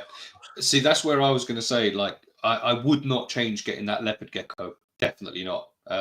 Because again, he taught me a lot. He definitely proved to me that I liked them. I liked reptiles, and I ended up getting, because I got them and then I had to move away. And before I could bring them down, unfortunately, the person who was looking after them for me, they died. So that wasn't great. Still don't know why to this day. And then I ended up getting a couple more whilst I was in Portsmouth. I can't remember what happened to those, to be fair, but I love them. Hang on. Did the lizards die or the person died? Oh, the lizards. Right, okay. Yeah, the lizards. Yeah, I wasn't sure there, but you went on to... No, the lizards, not the person. But that was an awkward chat. Oh, I can come and get them in a couple of weeks. Oh, they're dead. Yeah, great, thanks. But then what I was going to say, going on to that is, but then to be fair, and actually I think Paul has asked a question that ties into this further down the line. Let me have a look. Where was it? Yeah. So if you could start again, would you change anything considering the butterfly effect? See, this is the thing. So it sort of ties into what I'm going to say. Obviously, I wish I never kept all of those royal pythons in a rack. Of course not. I don't. But then without doing that, I wouldn't be where I am now. Yeah. Could I have been in a better position? Maybe. Maybe not. Could I be in a worse position? Definitely. Yeah. But it's also taught me and got me to where I am now. Like, I feel as though when I'm talking to people about keeping royals in racks, being on the side of no, don't do it, it's almost like I can speak from experience. That's not to say that people that haven't done it can't. But most of the time people go, oh, you don't know, you've not done it, or you've never kept it. You know, you don't know, you've not seen. I have. Yeah. I have. And I remember seeing one of them, especially the pinstripe pied male, at the front of the tub, poking his nose, trying to get out. And he couldn't stretch all the way out. And to be fair, that's what changed my mind. Like, okay, well, that finally was like the last nail in the coffin was the seeing them right at the front of the tubs all the time. I hated it. It broke my heart. It really did. I wonder if this is why so many people have the tubs that you can't see into, because if they can't see it, it's not a problem. I hate to say it, but I did contemplate getting black tubs because I wouldn't be able to see it. Like, I wonder if that's why so many are still so popular, because the only time they see them is to poo pick, feed, and breed, and that's it. And then it's out of your mind. I would not change that. I don't think. Like my experience, maybe less time keeping them, just so I have had more time keeping other things. Because I reckon I've been keeping reptiles 20 years on and off, and I reckon 15 of those years was royals only, or like 90% royals. Yeah. And having now no royals but lots of other reptiles, I feel like I've wasted a big chunk of my time where I could have been keeping so much other cool stuff. Not that royals aren't cool. I like royals. Yeah. But I feel like they were tucked in trays. I didn't really get to enjoy them as animals. Mm-hmm. And there's lots of other cool stuff out. A whole new world was opened up to me once I started speaking to the likes of yourselves, obviously Paul, Matt, Michael, everyone basically, and you start seeing, have you seen these? And I go, I've never even heard of these. What are you talking about? I do that a lot in the chat. Yeah, I feel like a noob, but at the same time, I get excited. I'm like, is that something I could have? And then they go, no. These? But yes, very good question. Thank you. Vet visits, they didn't help with money. Yeah, I hope Pickles is okay. I'm pretty sure she is. She's already been cuddling you again. Question: if you could shrink or enlarge, any reptile species in order to make them better as pets, which would it be? That is a good question. But what makes them better? Well, maybe not better, but I guess more. Or is there a species that you'd? Because an Asian water or a Komodo dragon. Yeah, I was going to say a Komodo dragon or like a saltwater crocodile, the same size as a leopard gecko. Would be better and would be so cool. And just for comedic effect, a crested gecko the size of a Komodo dragon. No, my God, that would be terrifying. It would be terrifying. Imagine like walking your dog. Imagine walking your dog and then a crested jumps out of a tree and just eats your dog. Because they would. That would be mad. And I've seen the film Eight-Legged Freaks, so definitely no massive tarantulas. No. I like spiders, but no, that's too big. Yeah, I think shrinking is always going to be better than enlarging when it comes to animals. Yeah. Because it's like it's like Asian water monitors and things like that, like black dragons. They are sick. Yeah. I couldn't own one. I don't have the space. I definitely don't have the space. But if they stayed that big, maybe. I'd say that's the case for I think all big animals. I like. Imagine having an elephant the size of a Jack Russell. That would be awesome. But I can't think of anything that is particularly small that would be a good massive animal. Maybe an ant the size of a leopard gecko. That would be quite cool. Yeah. But I can't think of anything that I'd like to size up. Lots of things I could size down. What about like a giant isopod? I know you do get giant isopods. That would be cool. I'm talking like a massive. Yeah. That would be cool. That would be quite interesting because I've got some nice species. Imagine like one of these crystal pineapples that's like that big. That sounds like some sort of strain of drugs. It does, yeah. Actually, I did notice that you've got some sort of rack going on behind you. I presume it's the isopods. I promise you, everyone, these are isopods. These are they're full of baby anacondas. But yeah, it's a very good question. Thanks, Alex. I like that. My bank card is ready to set fire with the amount I've spent on internet reptile this week. Yeah, damn Black Friday. Actually, to be fair, that's just reminded me because I did spend more money today on something on Amazon for another project that I'm thinking of doing, which involves cutting glass. That's all I'm going to say. So I've thought about doing that. It's terrifying. I don't like the idea of cutting glass. Especially the bit where you have to like push it just to break it. I get like visions of it just shattering into my hands and just like cutting you all over it. Yeah. So let's quick love their Luminize. Excellent. I'm looking at through the comments as well. Dan says Just a not the 2-foot types of- knobtail gecko. Dan, that would be cool. terrifying. It would be. Oh yeah, because they're little savages as well. Dan's aspers are scary enough as it is, let alone being the size of a small dog. I love watching the light go out of my enclosure. Luminizes game changer. Yeah. Reptiles in the post. Those were the days. Royal Mail delivery of a leopard gecko is crazy. To be fair. But you can you can still get your spiders and stuff. To be fair, they still FedEx reptiles all over the world in America, don't they? Yeah, that's true. America. Yeah.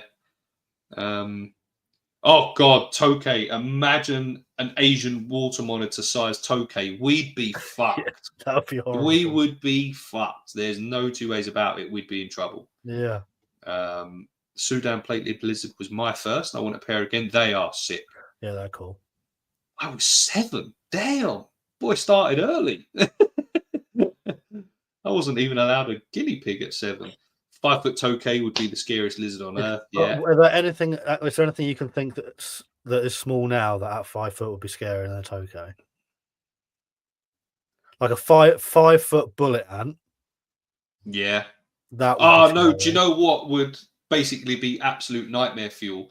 Is imagine like a giant desert centipede that's like 6 foot long. Yeah, no, that's and like thick as well. I don't well, like centipedes as they are. Like centipede, giant desert centipede that's like that thick, and it's like nah, it's like a Burmese python with legs. Yeah. Nah, you're right. No tar. But on the other hand, a giant millipede, I think, would be sick. Yeah, saddle on it, just take it to school. Yeah. Larry was my first reptile almost 2 years ago. Legend. I'd never change my little man. That's because he is a cool little potato. I wanted a snake when I was 10. My dad came home with a carpet python. God damn, good effort. Black Knights. I'm assuming this is a leopard gecko chat. I have a blizzard for that purpose. Yeah, they are cool, but I ain't paying 1K for a leopard gecko. Are they still 1K? I thought they'd started coming down in price a little bit, haven't they? I've seen a lot of Black Knights that don't look like Black Knights now as well. They seem to be. I don't know if the stands are slipping or. Yeah. They don't look as like they're not jet black like when they first were released. Yeah. Am I right in thinking they have some neuro issues? The black. I didn't think they did, to be fair. I think they were all right. I could be wrong. Let's now That's really cool. What person is the kind of person that doesn't keep reptiles?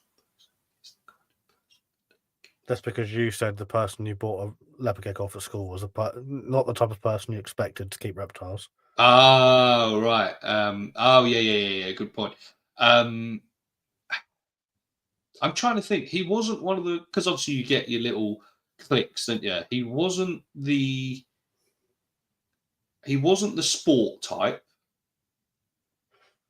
but he wasn't one of the nerds. He was one of the jokesters. I think you're digging a hole here, mate. He was a jokester, like back of the class sort of. I don't want to say rude boy, but I don't know if you can see that. So the Black Knight on Morph Market. Yeah, it's £583. Okay, but is it an actual? Does it look? Because obviously it's a Max Snow Black Knight, so it's completely patternless and it is very black. It looks really cool. Yeah, but there's a few Black Knights that they still have the pattern on them, and they're like 300 quid, but they don't look jet black. That's cool. The only gecko I'll have is turtle. Never say never. Could you imagine a giant leopard gecko, 6'1"?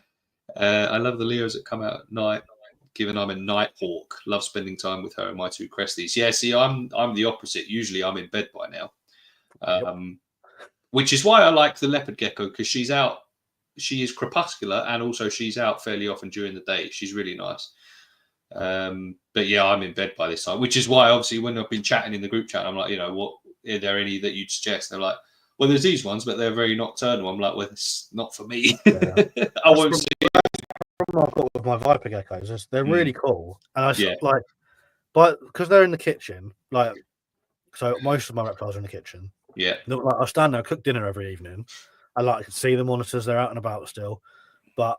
And then like the monitors are going to bed as I'm finishing cooking dinner. And then I'm moving out of the kitchen, and that's when the viper geckos start coming out. So I don't see them as much as I'd like to see them. They are a pretty species as well. They are very cool. pretty species, yeah. If anyone wants to buy some, I've got 3 males for sale. You heard it here first, my friends. No, I put it on Instagram a week ago. Oh, right, okay. Nobody wants them. Well, 3 males, you're looking. I mean, someone might buy one singular male, but 3, unless they've got like 12 females. They can buy one, that's fine. Yeah. My leech is my nighttime pal, and excuse me, everyone else is asleep. It's him staring at me like a little stalker or barking at me.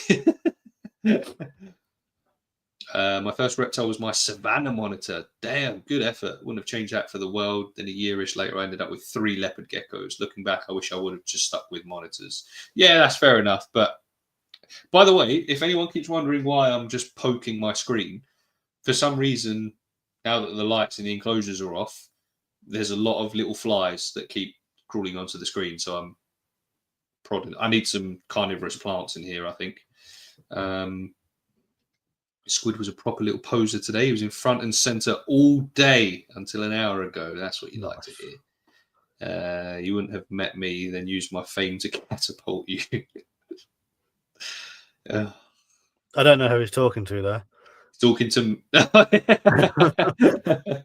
he's talking to me. Yeah. If I'd have changed everything, let's have a look. Talking about water changes, bit of yourself, personal taste. Oh, yeah, that's a good one. 2 foot parenti. Yeah, see, lots of big lizards shrunk down. Yeah, awesome. Yeah, but not many small ones made I can't bigger. I can't think of anything particularly small that would be called massive. Tree monitor the size of a Gilleneye, 3 foot lace, tiny Komodo, lacy the size of an Aki. Yeah. I would love a pet great white if you could shrink a shark. Now we are talking. Now I know we were talking reptiles, but animal wise, if I could have a fish tank that had shark, I know you can get sharks in the hobby, but obviously not great white shark. Yeah, they're not the same as like sharks, though. Imagine a great white. I mean, obviously, it would just be called a white, I guess. Yeah, a little white, just swimming around in a little 200-litre. It's much different to having like a perch, though. Yeah. But yeah, a little tiny great white would be sick. Or imagine like a small shoal of hammerheads that are like 3-4 inches long. Just that'd be sick. I love sharks. A tiger beetle the size of a Leo would be sick. Giant beetles would also be terrifying. Giant beetles are cool. Hercules beetles and things like that. I love those. Like, they're noisy enough as it is. Yeah. At their size, imagine that flying around. You'd hear it would sound like an A400 or something. Which or for normal people, that's just an aeroplane. It's a big aeroplane, yes. They're not even that big. They're not, no, but they're noisy bastards. Anyway, we won't get it. We won't. Like when you hear a Chinook and you run outside, and it's like, oh no, it's just a 6-foot beetle. Yeah, exactly. Yeah. Which, to be fair, would be just as exciting as a Chinook. 3-foot scorpion on a leash. There goes Riddler's AdSense. I don't mind too much on the live Q&As, to be fair. A 4-foot red-eyed tree frog. Yeah, I think if frogs were that big, we wouldn't exist. 6-foot praying mantis, you're done for. They're taking over the world. We'd be dead.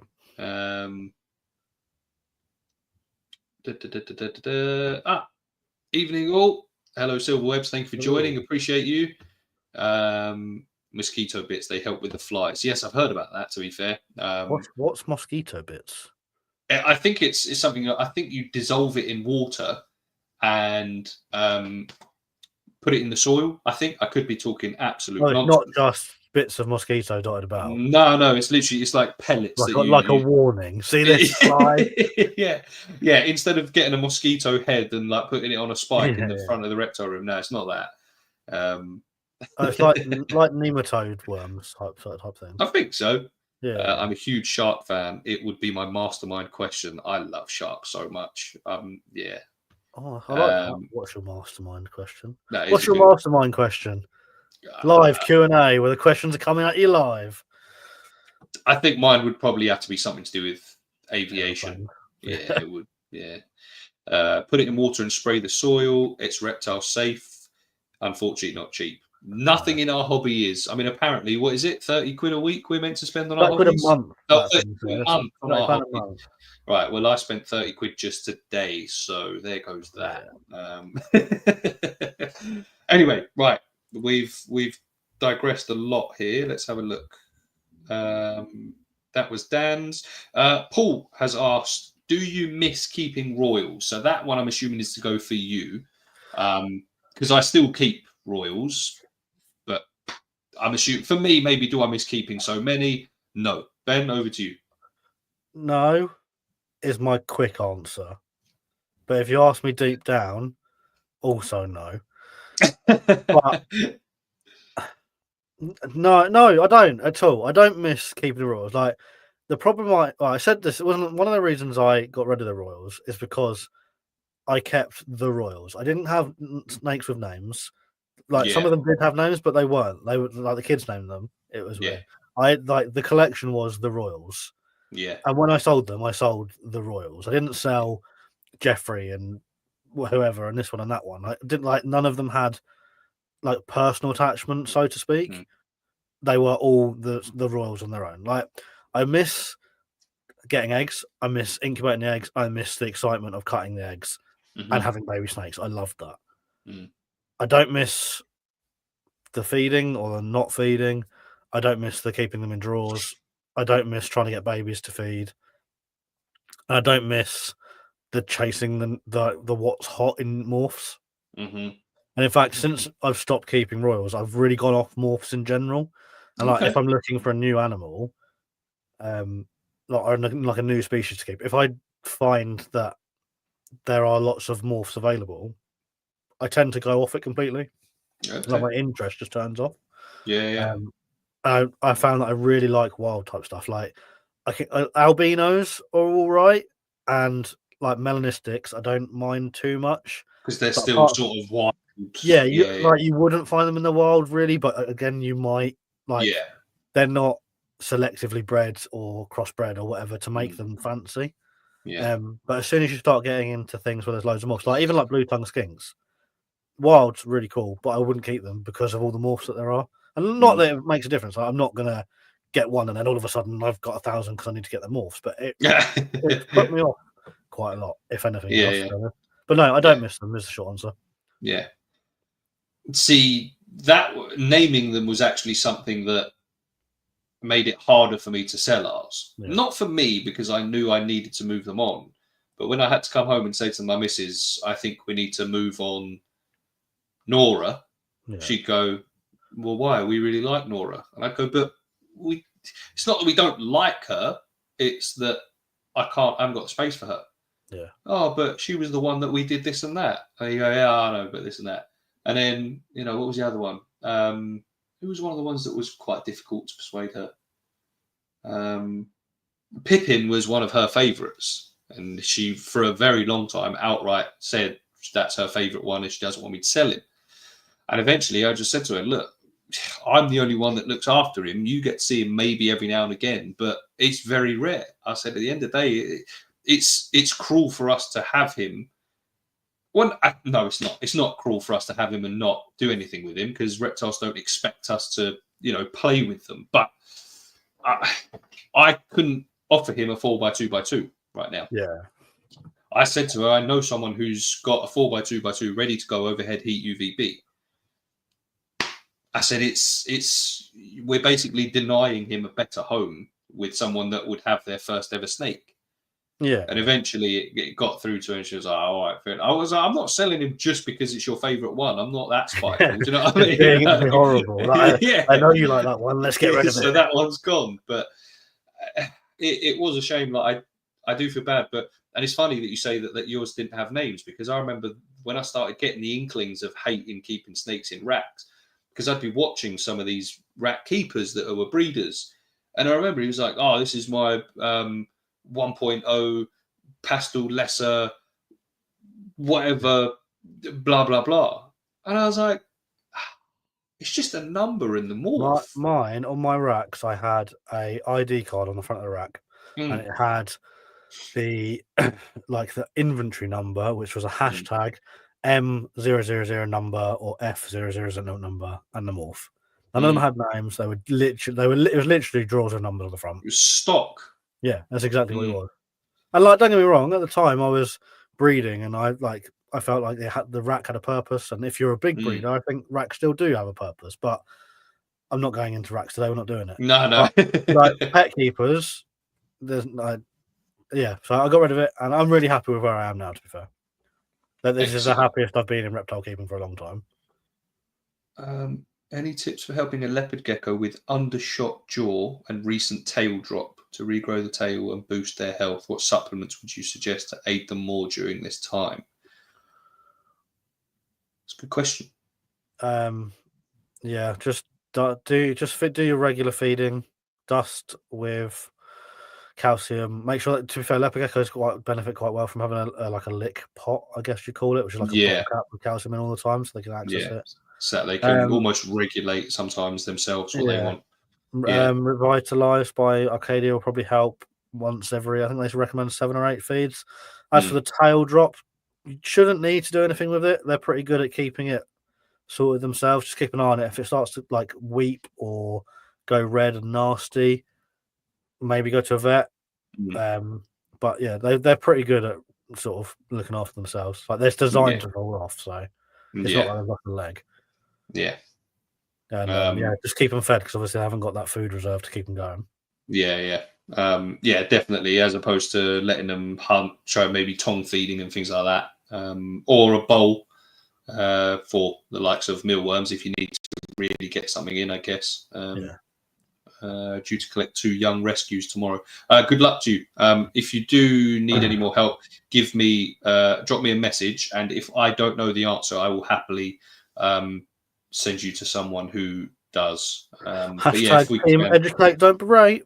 Educate, don't berate, my friend. That's it. Yeah, actually, you've just shouted them out for me. I probably should have done that, but even if it's none of them, if I know someone that will help, then I will let you know. But yeah, good luck with those rescues. I hope they're all right. Awesome. Thank you both. No worries. There's so many morphs for the Australian blueies. Yeah. People have started working on the Indos for more morphs, but they're not easy to breed in general. So that's been slower. People will probably get bored then, to be fair, which is a shame. But a shame, but not. Do you miss the morph hype? Yeah, but not for like the money reasons or for the. It was just fun. It was just gambling, and it was exciting. Like learning the genetics, understanding the genetics. Yeah. Like, it was just fun. Like, there's nothing else to it. The thing is, in all fairness, some of these Royal Python morphs are stunning. Yeah. Like, they are incredible. It's just a shame with how we have to get to them. Yeah, that's the problem. So to get your, like, what was one I really wanted to produce? Blue-eyed Lucy's. Yeah, that was one of mine as well. I was never going to buy one. I wanted to produce one. You can buy them like 200 quid, but I wanted to produce one. And I did 5 years before I produced one. Oh. So I reckon, I produced other stuff. It was cool, but I wanted to produce Lucy. So I can't remember exactly, but let's say I used 3 females on average 6 eggs a clutch. So that's 18 eggs a year for 5 years. What's that? 60 eggs? So I had to produce 60 babies before I produced one. Yeah. And like, I'm one person with a few animals. That's why there's 50,000 royals on Morph Market. Because there's a lot of cool stuff, but it takes a lot of babies to produce it, and it's just ruins it. Yeah, it's a shame. It really is. You know, I was having this not argument, but discussion with someone else. You know, I'll tell you what. No, we'll leave it because otherwise it's an entire other podcast. It's just we've got. There was a comment there that we missed that I just want to go back to. Katie, my mastermind question would be Star Wars. Okay, excellent. I'm a massive nerd. There we go. Civil Webbers. Arcadia has amazing multi-vit calcium production. Give your leopard gecko. There's a product called Silver Honey. It's rapid wound repair cream for reptiles. Oh, I've not heard of that. That's quite good. To be fair, silver is supposed to be good for things like that. You Mm. get a silver cream for burns on people as well. It works very well. I've heard blueies aren't selling well at the moment, and they aren't as popular. To be fair, I don't think there's much of a reptile market at the moment. It seems like a lot of things aren't selling very well. Yeah, Or yeah. if they are selling, they seem to be selling a lot cheaper than they Yeah. were 6 months ago. Well, I mean, we're all on tough times at the minute, aren't we? We just found out what our childcare bill is for this month, and the less said about that, the Yeah, better. my dog insurance renewal just came through, and that's like doubled. It's ridiculous. I bought my first blue tongue skink home last week, and since bringing him home, have learned it's captive bred and shipped. Captive bred and shipped from in. Oh, Is it captive farmed? captive farmed. Yeah, shipped Yeah. from Indonesia. Yeah. I don't think there's any captive born and bred in the UK. Yeah, that'll be captive farmed. So bred over in Indonesia and then shipped over. Yeah. But yeah, right. Anyway, next question. Next question. I'm Obviously, enjoying this, just so you're aware. It's quite nice to be on this side of the podcast. yeah.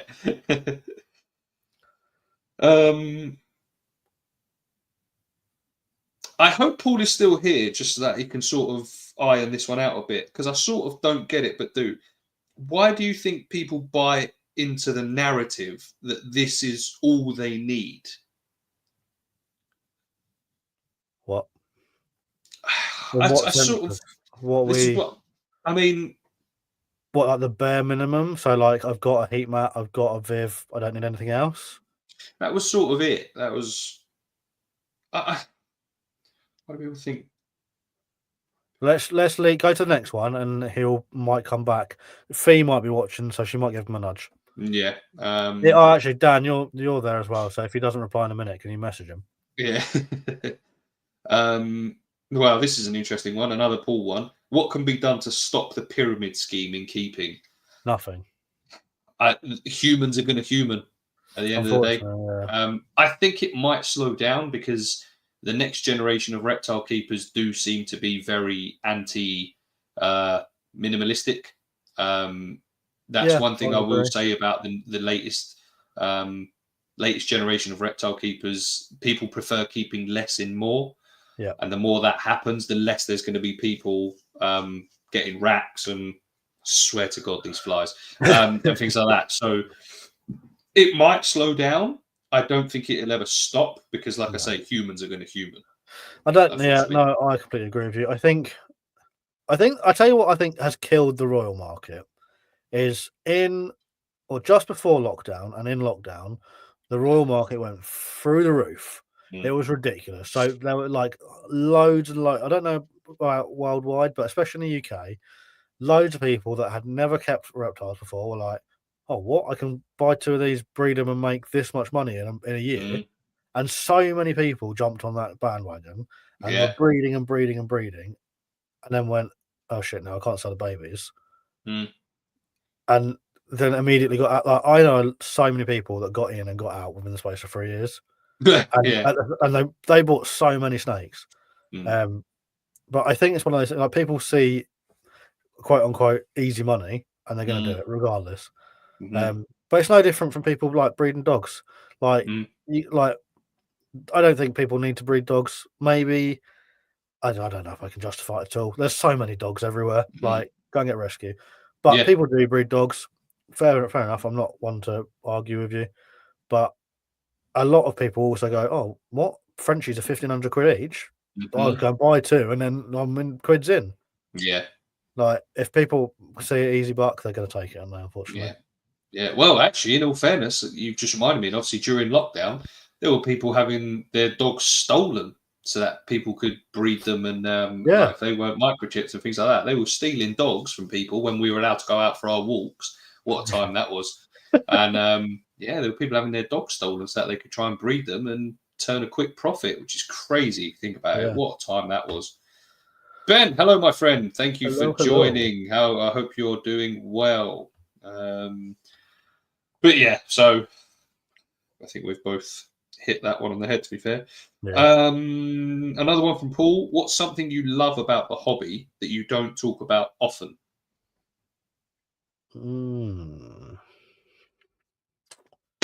That's a good one. question.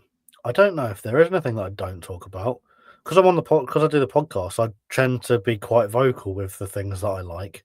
Mm, There's probably more things that I don't like in the hobby that I'm quiet about. But I think if there's something good, I tend to shout about it. mm. Yeah, to be honest, I don't think I can't think of anything that off the top of my head that I like that I don't talk about. That's a good question though. It's one of those that makes you go, Because I'm still trying to think about it. Because similar to you, it as an is a case. influencer. It is as an influencer and an Arcadia. No, if there is something good, I do quite like to shout about it. Like Yeah. there is something I mean, well, not even the podcast, but I try and implement it like in my YouTube and things like that. Like, Yeah, even on like your Instagram posts. yeah, Like, if yeah, there's something good, generally it makes good content as well mm, as just being like something to chat about, isn't it? yeah, But yeah. I don't I know. don't I like know. the community. I probably don't give the community enough of a shout out. Yeah, Because I quite often moan about the community at the same time. that's true. Because I think whenever you ask any reptile keeper, the best thing and the worst thing in the hobby are people. Yeah, But I yeah, don't yeah. think the good gets given enough credit because the bad normally is what people are talking about. Well, that's what's shouted about the loudest. That's the problem. Yeah, exactly. And the loudest voices are the ones that are heard the most. So, Yeah. um, So I like the people. Thanks, all the people. You guys are the best. yeah, love you guys. Appreciate you all. Most of I'm you, anyway. bringing a dog home on the 19th. She's ooh, Ooh, we love a dog here. I've we got do 3. love a dog. I have one. I don't Oh, even think that's you can rookie count her as a. numbers. I don't think you Rookie can count her numbers. as a dog. She's an idiot, but I adore her. Yeah, I've got 3. All 3 of mine are rescues as well. Excellent. I would say since joining different groups like you guys within the UK, knowing where to source a certain animal, if it being rehoming or from birth hatch, it keeps the reptile market buoyant. And also, continued, so important to know it's come from a reputable home. Yes. Yeah. Yes, the last thing you want is to, what's the word for it? That basically fund poor keeping and poor care, without a doubt, Yeah. because You wouldn't buy a puppy from a puppy farm, so why would you buy exactly. a reptile from somewhere that's subpar? Yeah, 100%. Okay. Because of Instagram, I found Paul, and that's how Squid came to me. My little huffy demon spawn brings random people together. Indeed, it does. It I mean, does indeed. look at our little group of misfits. I love that Catty and Dan so right brings us all together and brings out the good in the hobby. 100%. Like there are shitheads in the hobby, but move on, do your own thing, stick to the people that you know, like, and are doing it well. And Well, they say jobs are good. positivity breeds positivity. So Yeah, I do love the community and people I've met thanks to this hobby. Obviously, some wrong ones, but overall, so many good people. Exactly. I think we're all on the same page on that one. Nice to hear it. Oh, okay. Another one from Paul. That was such like I found an extra like £5 in my pocket. Oh, I wish I could do with an extra £5 right now. I'd feel rich if I had an extra £5. So if anyone wants to sign up to the Patreon for £4 a month, What a like segue! that That was good, incredible. That was good. If you're not signed up, feel free to send me £4 a month. But no pressure. Well, why would they want to sign up, River? What can they get for £4 a month? That's a good question, Ben. Thanks for this random, You're very welcome. random questioning. You'll get your name written on a Rudicolis enclosure. You get early access to my videos, to my posts, to my builds. You get stickers. You get discounts on merch. But apart from that, not a lot. Just just saying. But no pressure. But and there is a 7-day free trial. And there is a 7-day free trial. Yeah. Right, this question we did like we interrupt this broadcast. I'm hoping it was worth it. It was. They like the ooze. Yeah. I might. Right, next question before they start leaving. Quick. I'll have to clip it. Yeah. This is another one from Paul. What is your biggest success and failure in the hobby? And just a quick one. Gary said, show the names. Unfortunately, it's not an updated one. I tell you what, you do that. I'm going to send an updated Patreon list. So yeah, go on. So what's your biggest success and your biggest failure in the hobby?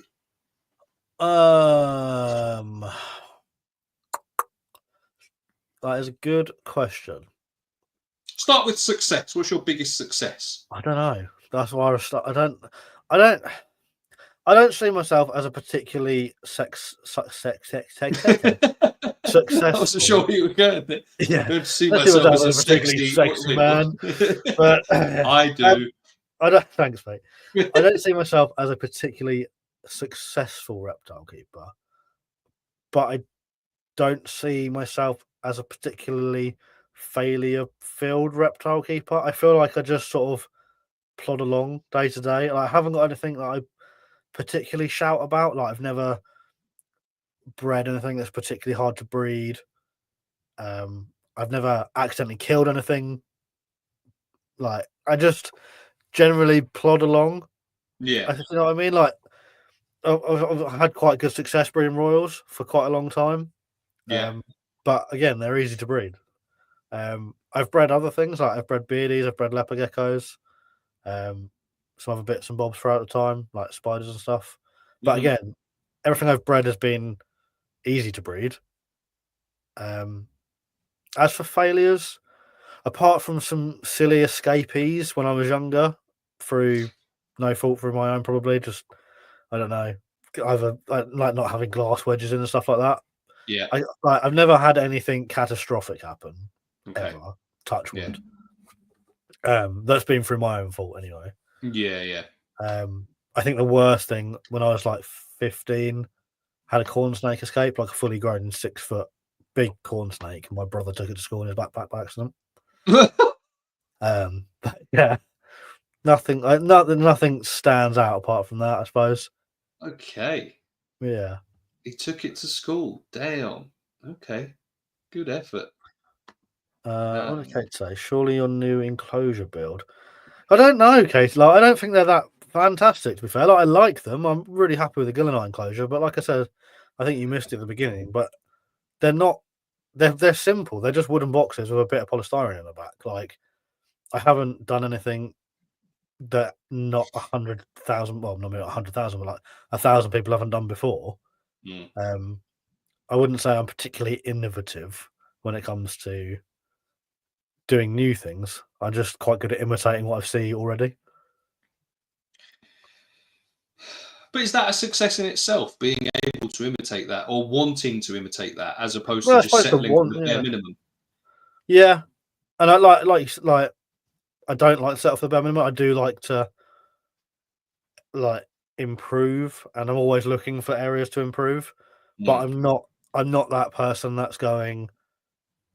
I'm not being the innovative one. I'm seeing what other people are doing and copying it more mainly, or going, I like that's a good idea, or I don't like that. I'm not going to do that. I wouldn't say I'm particularly, what's the word, like forward thinking. Like, I'm not the one having the ideas, but I'm quite good at implementing what other people are thinking. Yeah, I see what you're saying. But then where do you draw the line? Because obviously one of my biggest successes is building this rudicolis enclosure. But again, similar to what you've just said, other people have built big enclosures and I've sort of taken what they've done and done it myself. Yeah. So at what point do you start giving yourself credit?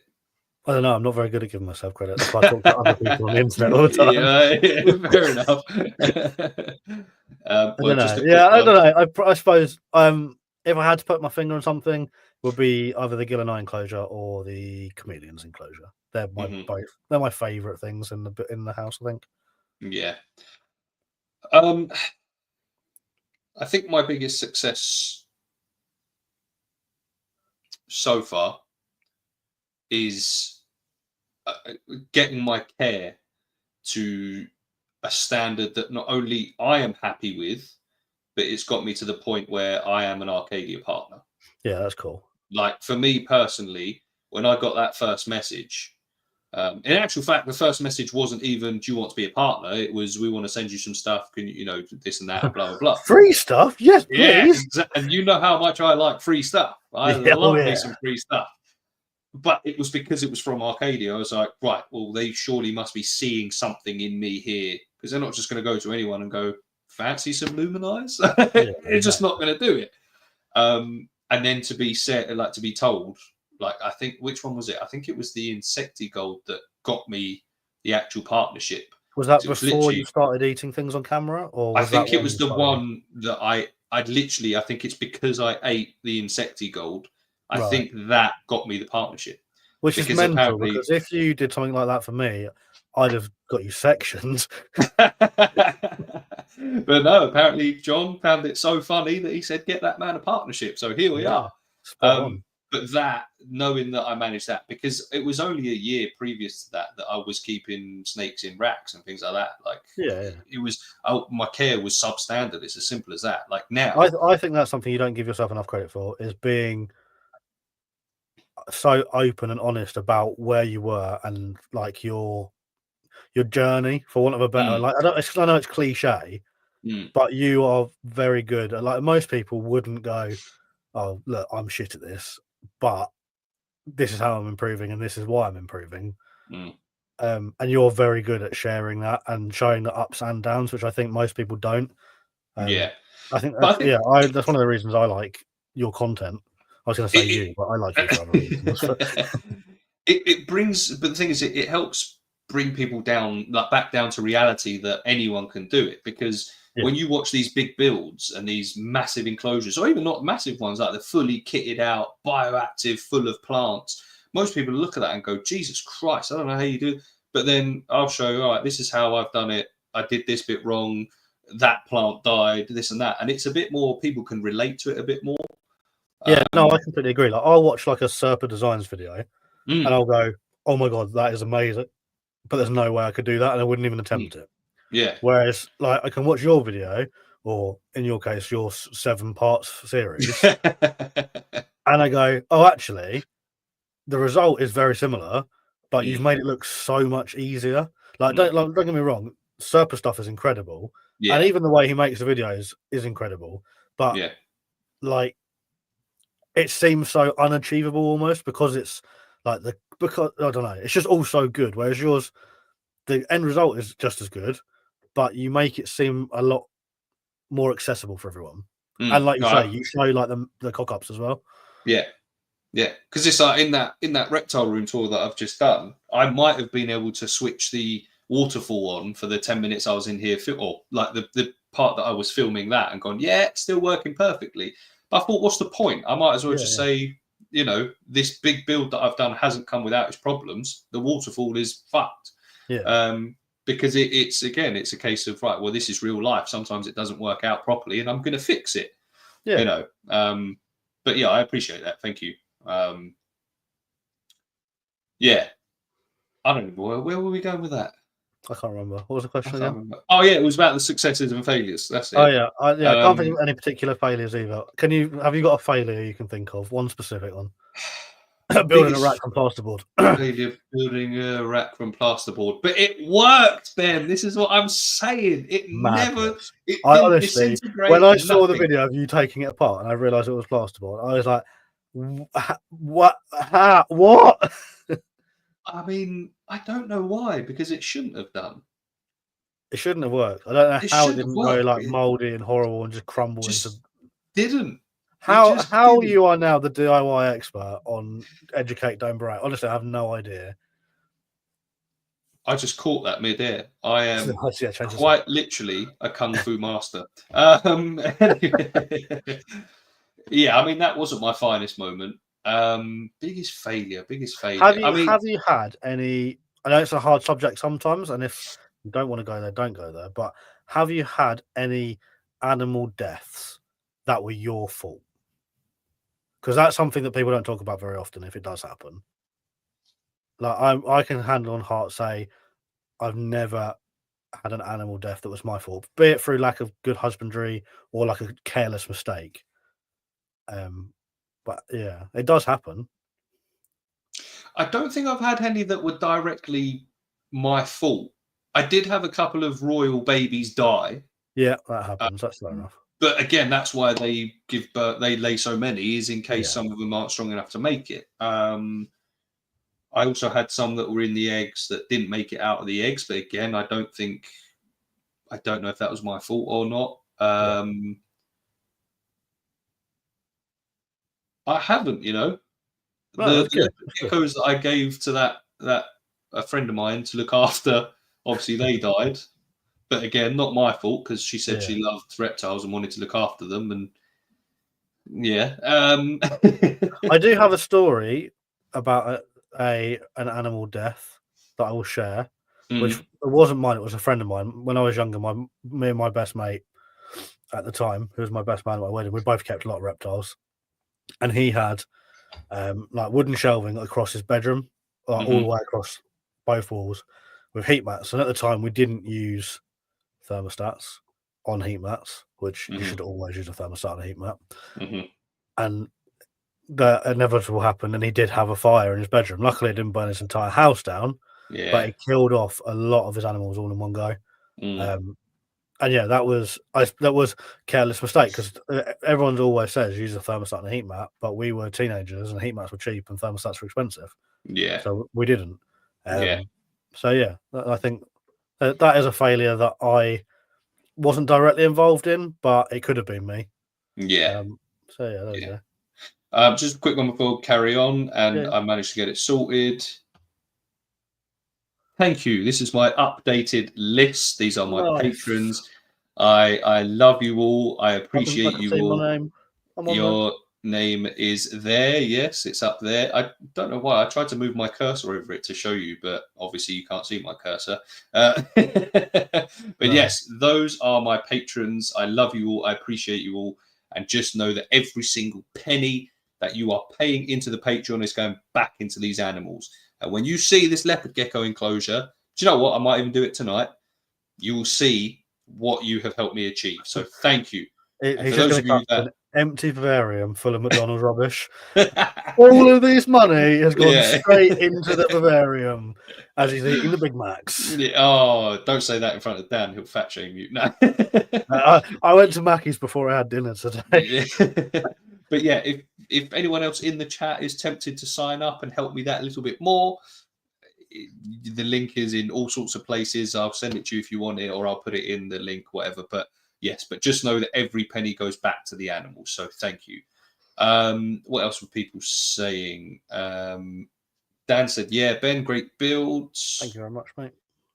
Exactly, credit where it's due and don't downplay yourselves. I do downplay myself a lot, to be fair. Like I give it the big one sometimes, but that's more of that's an internet hype thing. It's a lot of it is a joke as well. I sort of I don't know, but I do doubt myself a lot. Lots of imposter syndrome, without a doubt. Click says you must this. Click says you must this, that, and another. Oh yeah. Sorry, yeah. No, I get what you're saying there. The click, yeah. Andrew, don't forget your page 3 flyer. Do you know what? Look! I don't know if you'll be able to see it because it's framed in the studio.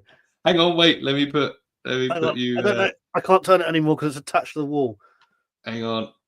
Oh, the there you go. There you go. There's a signed, framed Rid the Reptiles in the studio. Yeah, boy.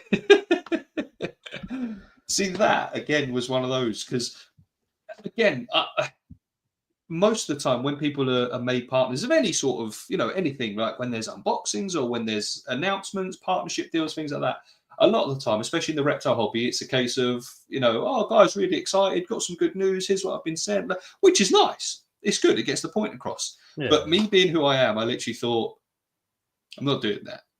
I need to do something else. I've already eaten Insectigold. I've already done this other stupid shit. This has to bang.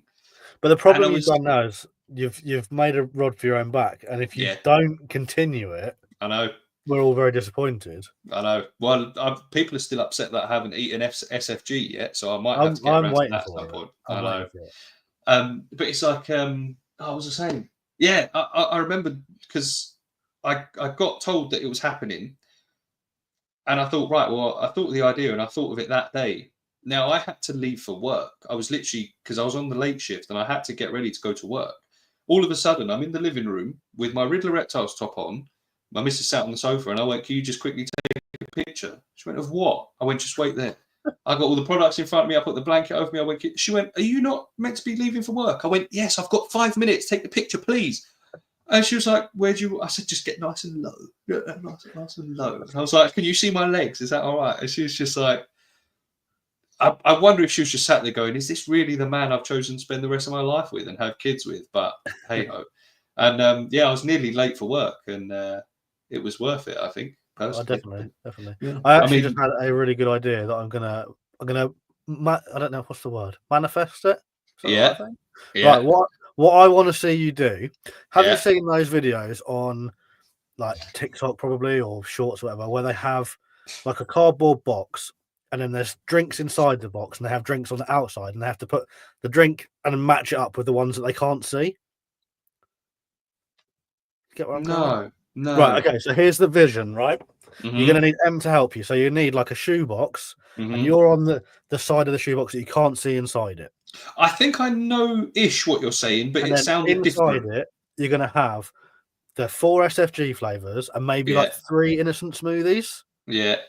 And you have shot glasses, and Yeah. M will serve you a shot glass, and you have to put it where you think it is. Right. And some of them will be SFG, and some of them will be smoothies.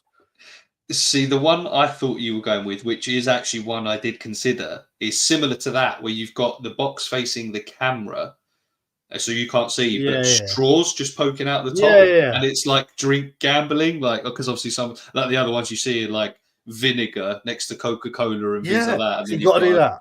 Oh god, I did think of that, but that'd be interesting. I said, if you drive to me, we'll do it. We'll do a collaboration video. I'll consider it. I will. I don't even. How far away am I from you? Like 4 hours. Oh fucking hell! Okay, yeah. Maybe we'll meet on the beach halfway.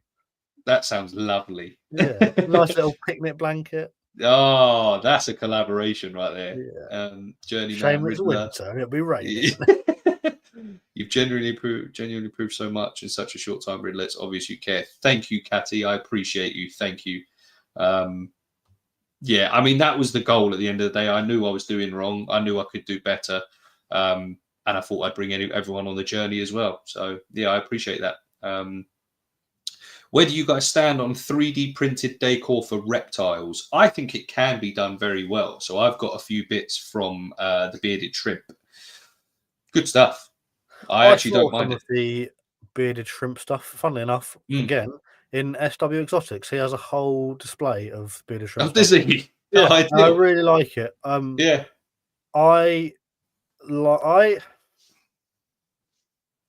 As a product, I like it. I probably wouldn't have it in my Vivs because I like the more naturalistic stuff. But saying that, like the 3D printed ledges and like the little pods and stuff for morning geckos are perfect. And I would probably chuck them in there. So it's not I don't like them. It's I don't think they fit with my aesthetic. Yeah. But I like the idea of them. I think they're good. But I do. But even just like the little 3D printed bowls and things like that, like you can cook calcium and stuff in. But I do like the 3D printed stuff for the likes of jumping spiders, like the little, like you say, little ledges, the spider houses. I think they're quite cool. And actually, what was it? There was one, the Bearded Shrimp, but obviously it's Leopard Gecko YouTube because obviously it's hers. Yeah.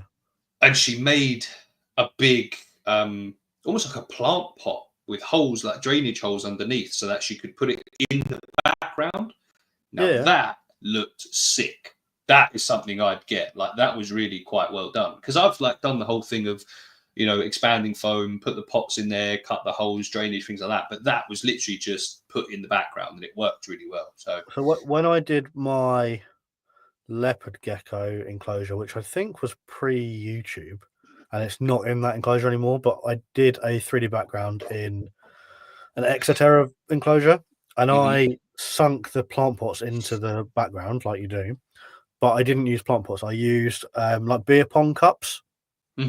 And then in the bottom of the cup, I put a hose pipe, and then the hose pipe ran through the background into the substrate at the bottom.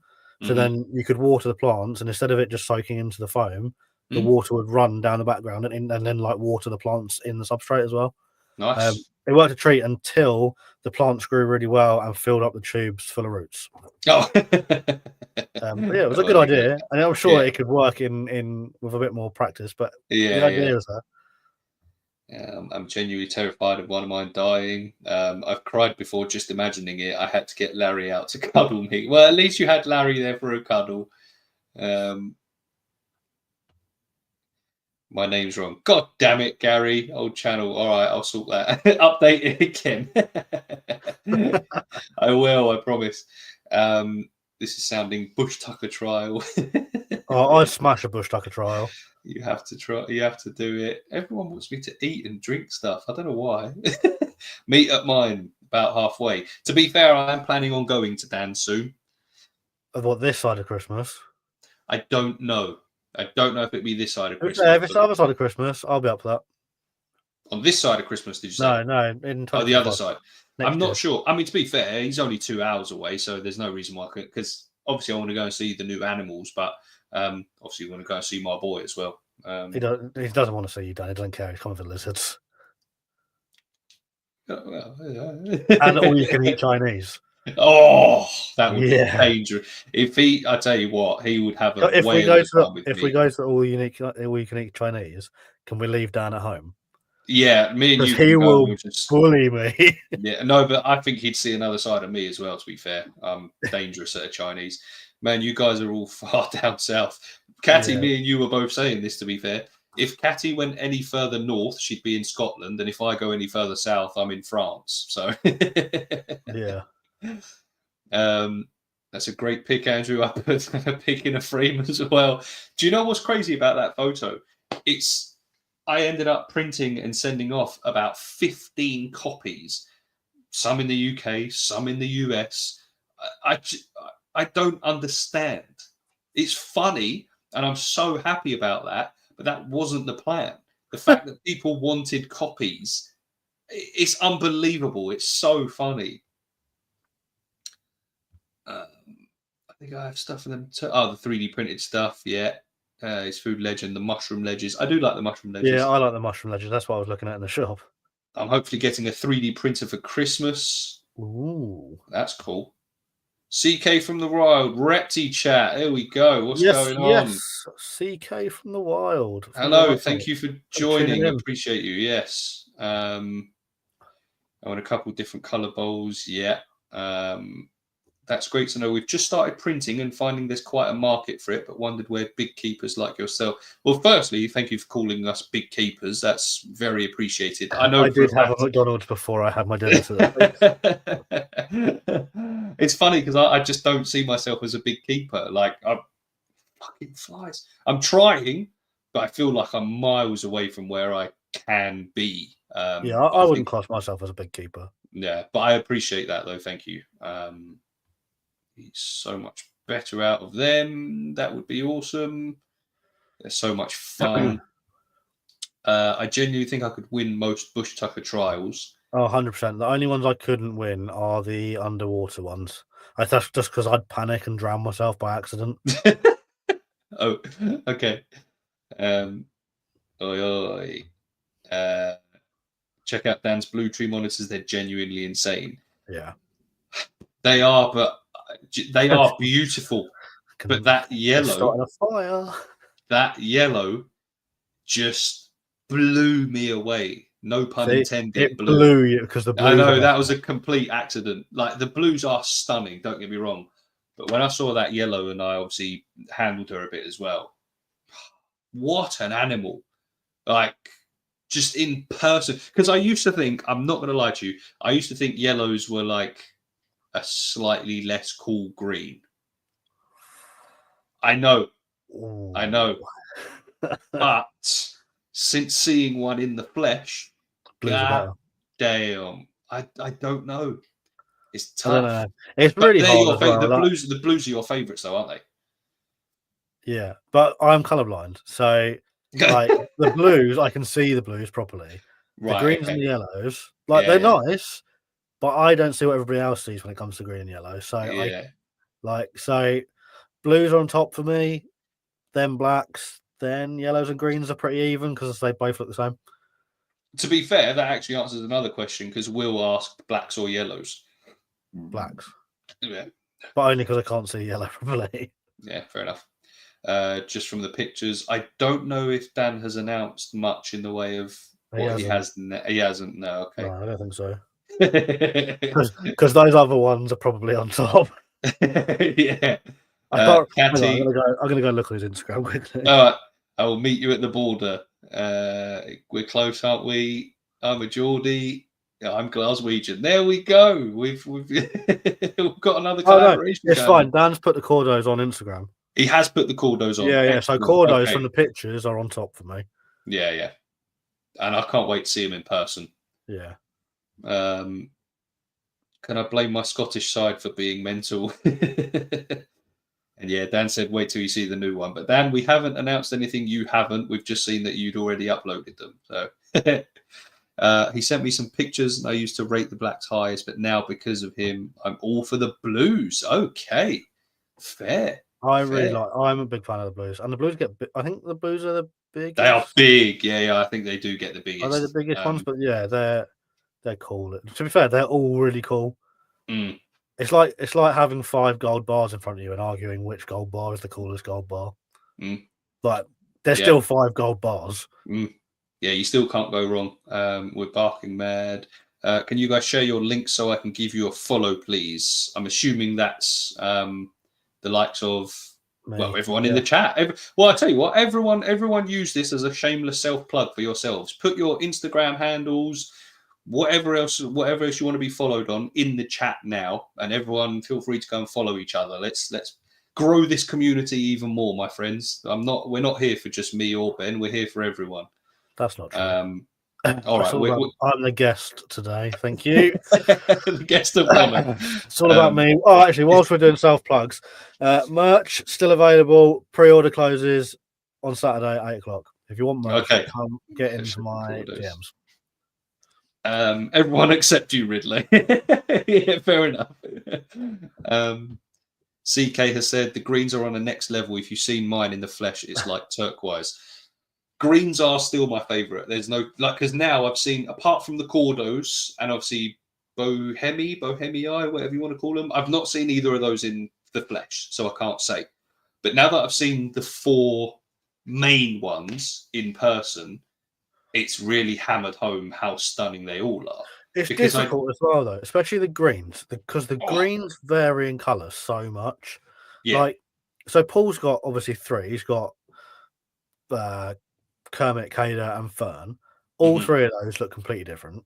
Yeah. And then you look at Michael's green, which I don't know if I'm super colourblind, but his green almost looks blue at points to me. I think it's because I think Woogs is Maruki, isn't he? I think they are slightly more blue. So yeah, they're so cool. Like Dan says, the localities, they're all different. Yeah, because I think Paul's got Sarong. I don't know. Only Sarong. I'm not sure. But even then, even if they're all Sarong, actually, I think one of them might be a mix. Because Kermit's got like blues on his back, whereas Kermit's got blues on his back. Fern is like green. Yeah. Have you seen Fern in real life? I haven't, but only the pictures when they're together or the videos, and you can just see, because I've seen Kermit in real life, and that's a green tree monitor, but she's just next level. She's CK, even considering I can't see green, she is bright. Yeah. CK, I'm wondering if yours is maybe a Maruki as well, then, my friend. If it's turquoise, I could be wrong. I could be talking wrong. Okay, fair enough.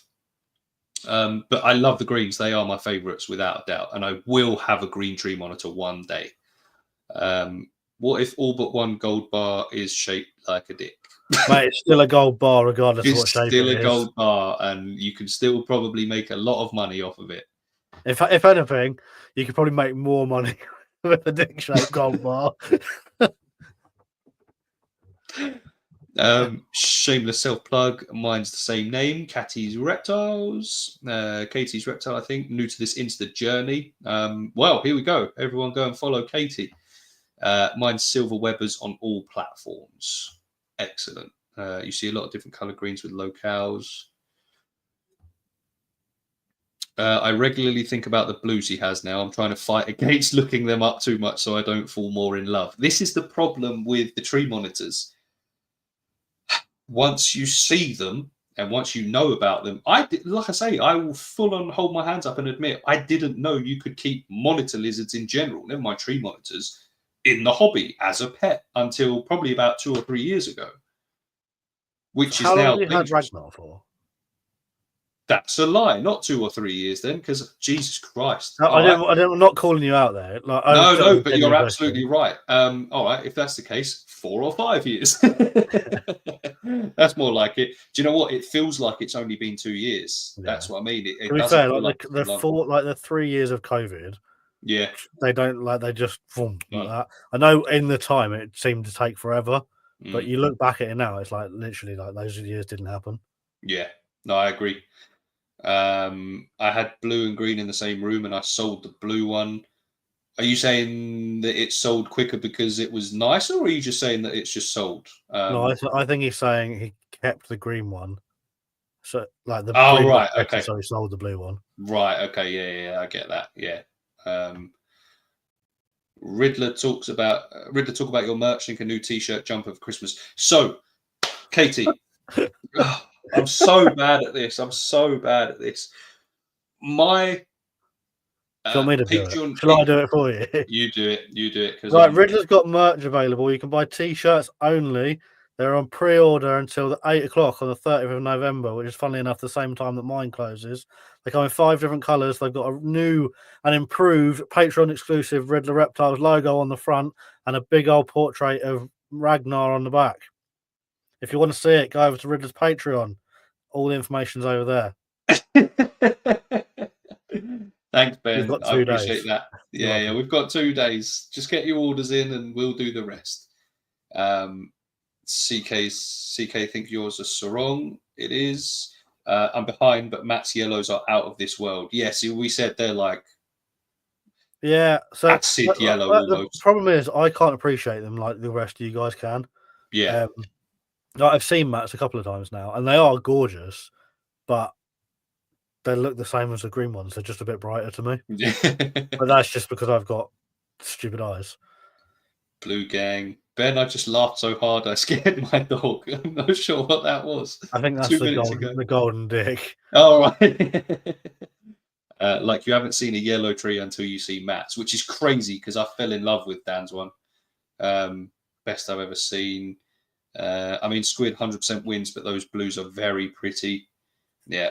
Dan, it may be, brother, I'm not in deep with the locale, but I've seen a few greens, but only a handful have heavy blue. Yeah. Riddler still waiting on my T-shirt. Right, Dan. I promise. I promise. This merch drop that's happening between now and Saturday, I've already got your T-shirt on the list, my friend. I've already got your and don't worry, this logo isn't on there because you'd probably send it back. CK, yours isn't that blue in comparison to how you can find them. Some are all blue, some have electric blue backs, blue hints, and teal hit tints is very common in Prasinus. And yours is a sarong. And if anyone's going to know, your man Paul there is going to know. You'll be surprised how blue some can be. I used to own an all blue one. But I prefer the heavier Just green. to clarify, we're talking about greens there as well, aren't we? I prefer the heavier greens. Like I say, like Fern so far looks stunning because she looks like the darkest green. So I could be wrong, Paul, because obviously this is on I've only seen on Instagram and videos and things like that. But you know, I know it's because of the local name, but it makes me laugh a bit when you say they're sarong because that's what Larry is too. I'm imagining him trying to climb a tree. Yeah, a blue tongue trying to scale a tree with it. Yeah, they're also variable. All localities can be turquoise. Hang on, turquoise. All can be green. I would like to see the one you own, Paul, the blue one. I'm sure that can be arranged. Ben, it's 10:15. To be fair, it's up to you, mate. I'm quite happy to keep going for a bit if we've got more questions. If you want to wrap it up, we can wrap it up. I'm happy to carry my on. wife's already asleep. Makes no difference to me. Excellent. All right, let's carry on. Because I was going to say, Dan's going to be well happy because he loves a it 3-hour it podcast. does, yeah. Because obviously one of your prerequisites was I'd like to be in bed by 10, and I said same, but here we are. Yeah, it is what it is, isn't it?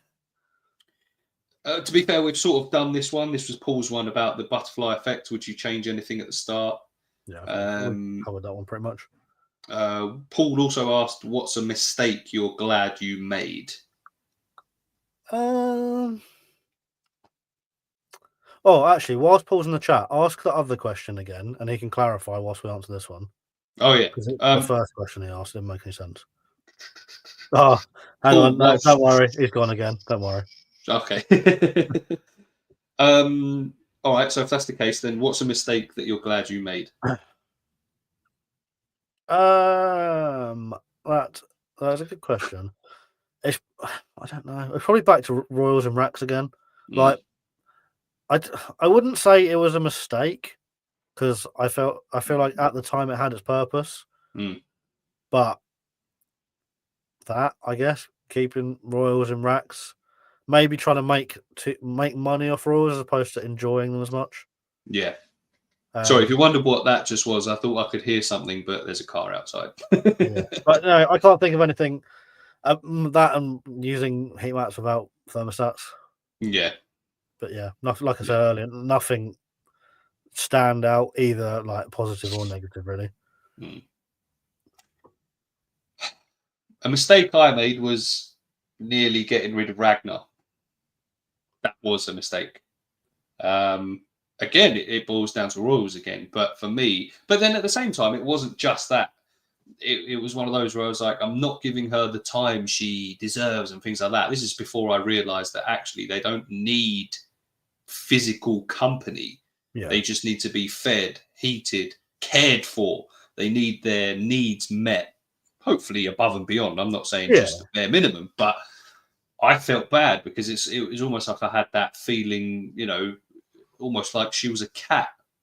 She doesn't need the attention, you know. So I was like, you know, whereas if I've just got snakes in tubs, they don't need any attention. But again, there you go. There's what that comes down to again. But without that, I probably wouldn't be sat here now, knowing the people I know, doing the things I'm doing, and everything like that. So, in a sense, it's probably a mistake that was a good one to make. So, yeah. Do you think if you got rid of her, you would still be doing what you're doing now? Or do you think you would be Andrew's balls? See, it's a tough one because obviously that was what I was going for. It was to be Andrew's balls. But then would I have continued knowing how shit the market is now? Or would I have eventually... Because obviously, don't get me wrong, the thought was already lingering in my head. I was already thinking, do I want to keep snakes in these tubs? Yeah. But I was almost sort of trying to push past it and going, I'm sure it's fine. You know, I'm sure it's all right. Just everybody does it. It's all right. Everybody does it. You know what I mean? It's fine. You know, they live in burrows in the wild. They don't need. You know, it was that whole trying to basically convince yourself, justifying it to yourself. But I think because that idea was already in the back of my head, I don't know if I would still be Andrew's balls by now. I don't think I'd be in the position I'm in now, where I've got a giant monitor enclosure and this room and all of these friends and this community. Yeah. But I don't think I'd still be Andrew's balls, to be honest. Do you think you'd have got to the point where you were breeding, the market crashed, and you just decided to get out, and that would be the end of reptile keeping? If Ragnar had gone 3 years ago, wherever it was. I don't know. I know that's quite a hard thing because there's a lot of variables in there. Yeah, I don't know. To be honest with you, no, that's it. I don't know, to be completely honest. Because, like I say, at that time, I didn't realise the sort of things that you could keep. So I don't know if I would have continued and gone, oh, actually, I can keep armadillo lizards. I can keep tree monitors. I can keep, you know what I mean? I wouldn't have known. So maybe the mad thing to me is it's not just the reptiles as well. I think once you're into the reptiles, you're in that whole like exotics side of it. Yeah. Like me and my wife, like I don't have the space, time, or money to commit to anything other than reptiles at the moment, apart from the dogs. but the amount of exotic animals that aren't reptiles that are for sale is mad. Like meerkats, foxes, monkeys, capybara. Like there's so much cool stuff. Honestly, if I ever win the lottery, it's going to be a nightmare for my wife. Yeah. But yeah, it's so cool. Yeah. And what's the? I always forget their bloody I saw names. someone was selling a pair of binturong. There you go. Binturong. Yeah. There was a pair of binturong for like 10 grand. I was like, well, mad. that's lucky I'm poor. Yeah. If I won the lottery, like you say, it would be dangerous. Just trying to get my head around sarong. I'm picturing a tree monitor wearing an actual sarong. Okay. Live a little, boys. We are living a little, Dan. We're awake past 10 20 o'clock. past 10, Dan. Just because you're going to be awake until 3 a.m. doesn't mean we should be. It's a school night. Cannot imagine you not having the Queen. Neither can I now. Neither can I. The temptation to throw localities out the window and do a blue line. See, this could be a whole other thing. Don't do it. Don't do it. Because there are people that would be sickened by that. Sickened. But localities, is that as bad as hybridizing? I don't think it is. I don't think it's as bad. I don't know if it's right. Yeah. So if they would come across each other in the wild, is it a bad thing? No. Yeah. If they're localities because they're separated, say they're like in, I don't know, they're one of the many islands in Indonesia, right? But this one island is, I don't know, 100 miles from that island. They're never going to come into contact. They might be the same species, but they're such far removed localities. Yeah. Should we breed them? No. I think then you're hybridizing. Yeah. Obviously, technically, you're not until you dive deep. I'm sure there'll be a point where you dive into the DNA, and you'll be able to find at some point there is a split. But I don't know. I feel like this is a whole other topic I don't want to get into. I left and came back to Riddler talking about his average balls. I don't think you ever mentioned average. Yeah. Just to reassure you, before Riddler Reptiles, it was Andrew's balls, as in ball pythons. Yeah. Added you, Catty and Katie on Insta. Lovely. Oh, there you go. Ball pythons, just so you don't panic. I've just seen your very cute spiders. Benn with money. That's a scary thought. Do you know, but the thing is, Michael, any one of us, I think Michael would be a nightmare if he won the lottery as well. I think any of us. We're all very impulsive. I don't know. Maybe... Well, not impulsive, but we could be. Like, I 100% am. If I win the lottery, I'm buying a house, a Lamborghini, and a farm full of reptiles. Oh, no, that, yeah. But I mean, that's all in the first 20 minutes. Right now, we know well enough that even though I want that animal, I can't keep it properly, so I won't. Like, we're that good type. But money, no object, yes, we'd be in trouble. Like, again, similar to you. I've already said to Em, like, we've had this discussion in the past. What would you do if you won the lottery? I said to her, I'd go on Auto Trader, find the nearest, I don't even care what colour, mileage, anything, the nearest Lamborghini Aventador. So you can drive it to buy your next car? Yeah. So I'd literally drive the Ford Focus. I'd drive it to where this Lamborghini is. I'd buy it there and then. I'd say, you can have the Focus. And they'll go, it's going to get clamped. I'll go, I don't care, get rid of it. And I'll just drive until I go and get another car, or drive to my friend's house and maybe go and buy him a car so that we can drive around for a bit. It would be, yeah. I do my helicopter license as well. Gary said I'd buy an animatronic dinosaur. That's a good purchase. Paul has said, okay, I'm back up. 2. Yeah, on the chat he said he's watching I'm a Celebrity and he's catching up in the adverts. Love these topics. Riddler coming in with controversial opinions. But I think when it's a hypothetical, well, actually, no, sometimes it isn't a hypothetical. For me, it's a hypothetical. It is, like hybridizing animals. I don't like the idea of that. If they're never going to come into contact and you're just doing it because it's cool, No, because the chances are it's going to be a detriment to the animal and blah, blah, blah. But if they come into contact or they're that close genetically and things like that, then... Right, so I'm going to play devil's... I don't know if it's devil's advocate, but I sound smart saying that. If they come into contact, so a lot of Australian pythons get hybridized in captivity, Mm-hmm. and they would come into contact in the wild, but I don't think they self-hybridize in the wild. Yeah. So I don't know where I'm going with this. What you're saying is why do we do it in captivity? Yeah. Just because they wouldn't can, do it doesn't mean they will. Yeah. That's an interesting one. It is. I think that's a very interesting one. Yeah. That is. Yeah. The issue with Prasinus is there are some people that believe the localities are a different species. Okay, I didn't know that, and those are the people that would hate the idea of a blue line. It depends if the care is the same as the habitat is the same. If there is blood to continue the species, yeah, okay, yeah. I think Brandon has a blue line. Interesting. They should be spelled different. I'd give you all jobs at my private zoo if I won the lottery. I'd be down. But the only problem is we'd have to move to Scotland, and not that I have anything against Scotland. Hang on, Michael would be your boss. Yeah, that's a good point. Yeah. Well, it depends how much money he's offering me. No, it doesn't. It doesn't. I'd be on picking poo duty in the rain every single day.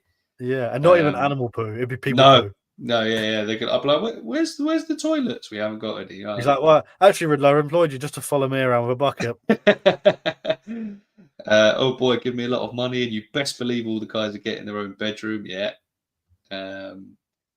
We got 2 morning geckos yesterday, and my 7-year-old asked me were they awake this morning. I replied that I didn't know, and asked why, and he said because they're morning geckos, so they must like mornings. I love that. You buy a friend one, 2. Yeah. I don't like people making hybrids out of Australian and Indonesian blueies. Well, yeah, I mean, because that's it. They're not going to come into contact, are they? And they have different care. Corns and rat snakes will cross, and so why not reptiles? But they are. Or do you mean other reptiles? I don't know. Yeah, Catty, that's always the explain I use as well. Different humidity at the very least, and if you get that wrong, then there's going to be health problems. Yeah, exactly.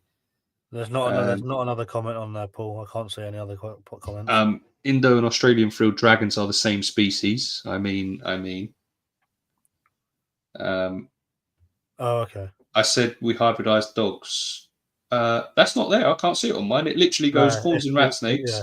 And so why not reptiles? Yeah. Sorry, Paul. That wasn't there, so that's why. No. Although, hang on, before we carry on, free accommodation and minimum wage. Hang on, is it accommodation? If it's like accommodation and bills, minimum wage is all right. It's all right. With the amount that we're paying nowadays, that's probably. And to be fair, in Scotland, you get free water, free prescriptions, free dentistry.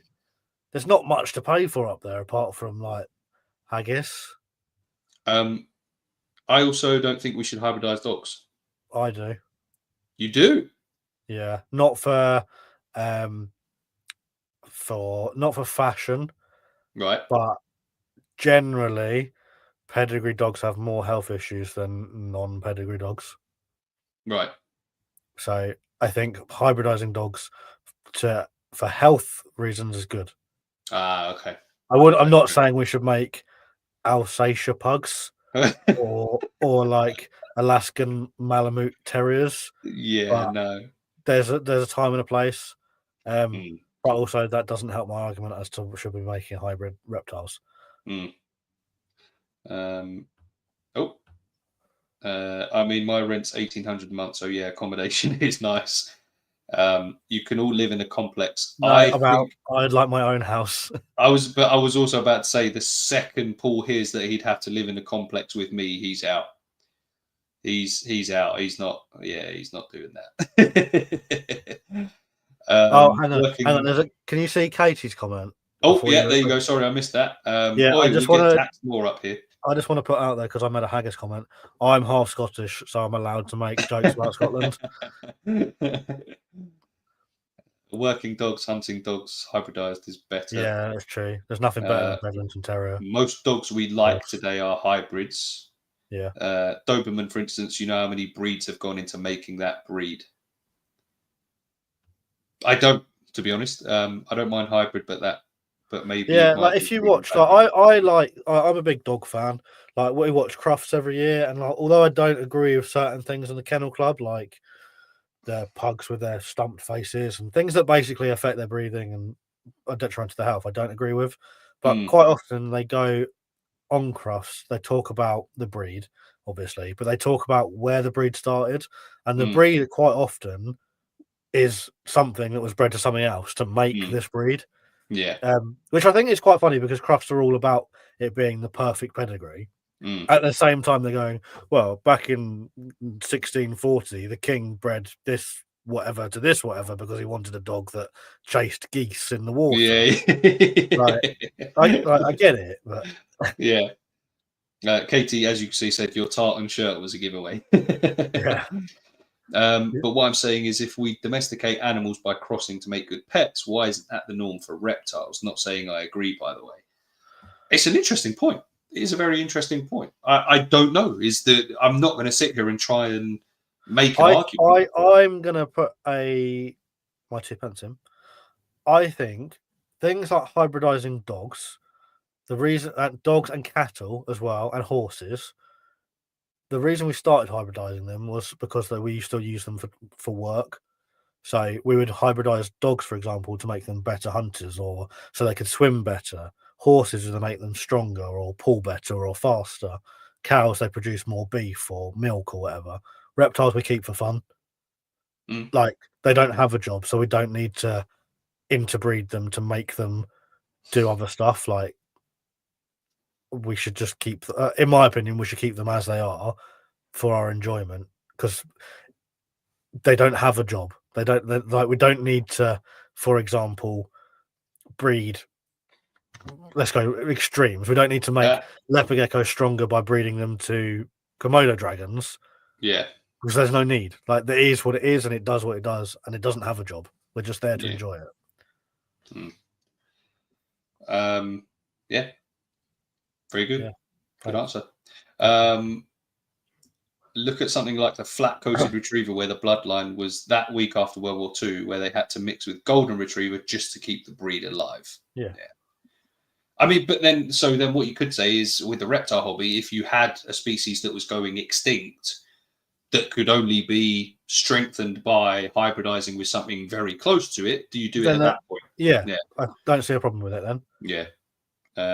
My new girl, the dog, is some kind of lab mix, but she's a street dog, so who knows what else is in there. Oh, you'll have to get one of those little what's it? Ancestry. It basically is similar to it. I did it for one of mine is Jack Russell, but he's a rescue. But the other two, we weren't really sure. So Jamie, my eldest dog, is we got her 8 weeks old from the Dogs Trust, and we knew Mum was a husky because she was born in the Dogs Trust, and she was her mum. Like, we saw Mum, but we didn't know what Dad was, and so we got on Amazon. They're called wisdom panel tests. I think they're about 50 quid, and it's a swab, and you literally swab the inside of their mouth, stick it in a test tube, send it to some lab in Scotland, and then they send you a DNA report back, and it goes back 4 generations either side. It tells you what percentage it is down to, like 5%. They can't narrow it down. So, like, one of my dogs he's like 5% terrier mix, but they can't tell you exactly what terrier it is.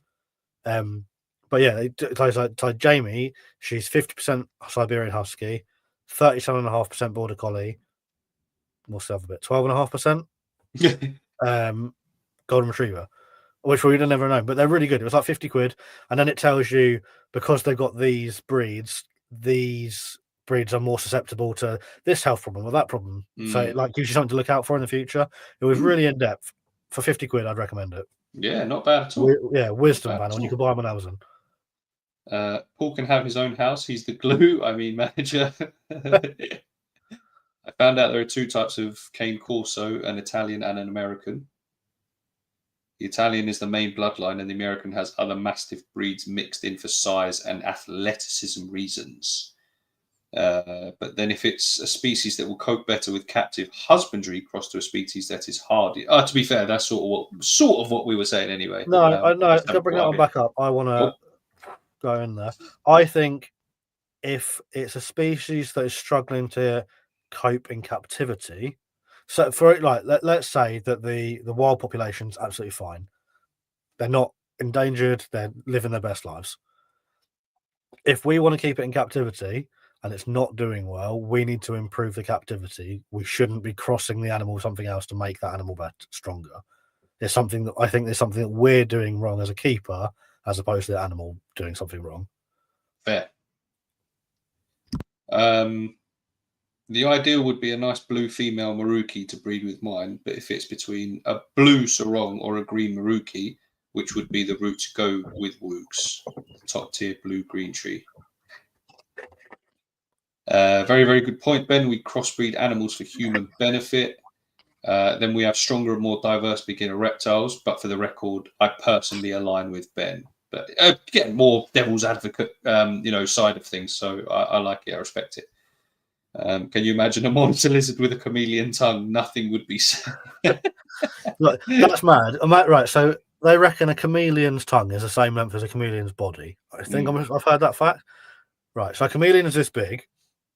Right, imagine a 6-foot Komodo with a 6-foot tongue. You ain't getting away from that, are you? No. I'll have to grab one for when she's here. Was it wisdom test? Yeah, that might be. It was wisdom panel or wisdom test. It was definitely on Amazon. I think we're safe. The wisdom panel is how we found out about my Corso and that her grandparents were of a championship show line back in the 90s. And Paul says, I also agree with Ben. I'm playing devil's advocate. No, it's good. That's what we want to do. We want to explore both sides and see what we have to say. Like I personally won't sit here and start making stuff up. I don't really have much of an opinion on it because I don't know enough about it.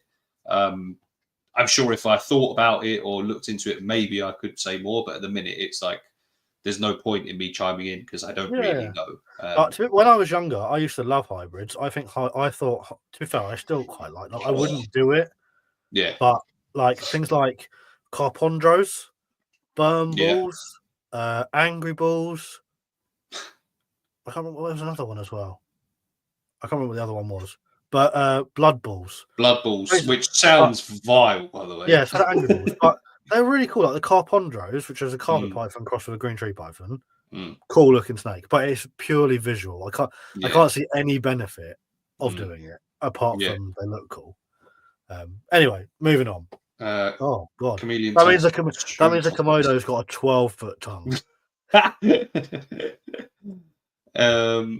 Sorry, my phone died. We're still talking about hybrid. We sort of were. We're just about. We did cover a lot of it, but yeah, we are sort of moving on now. But obviously, feel free to go back and see what everyone chimed in.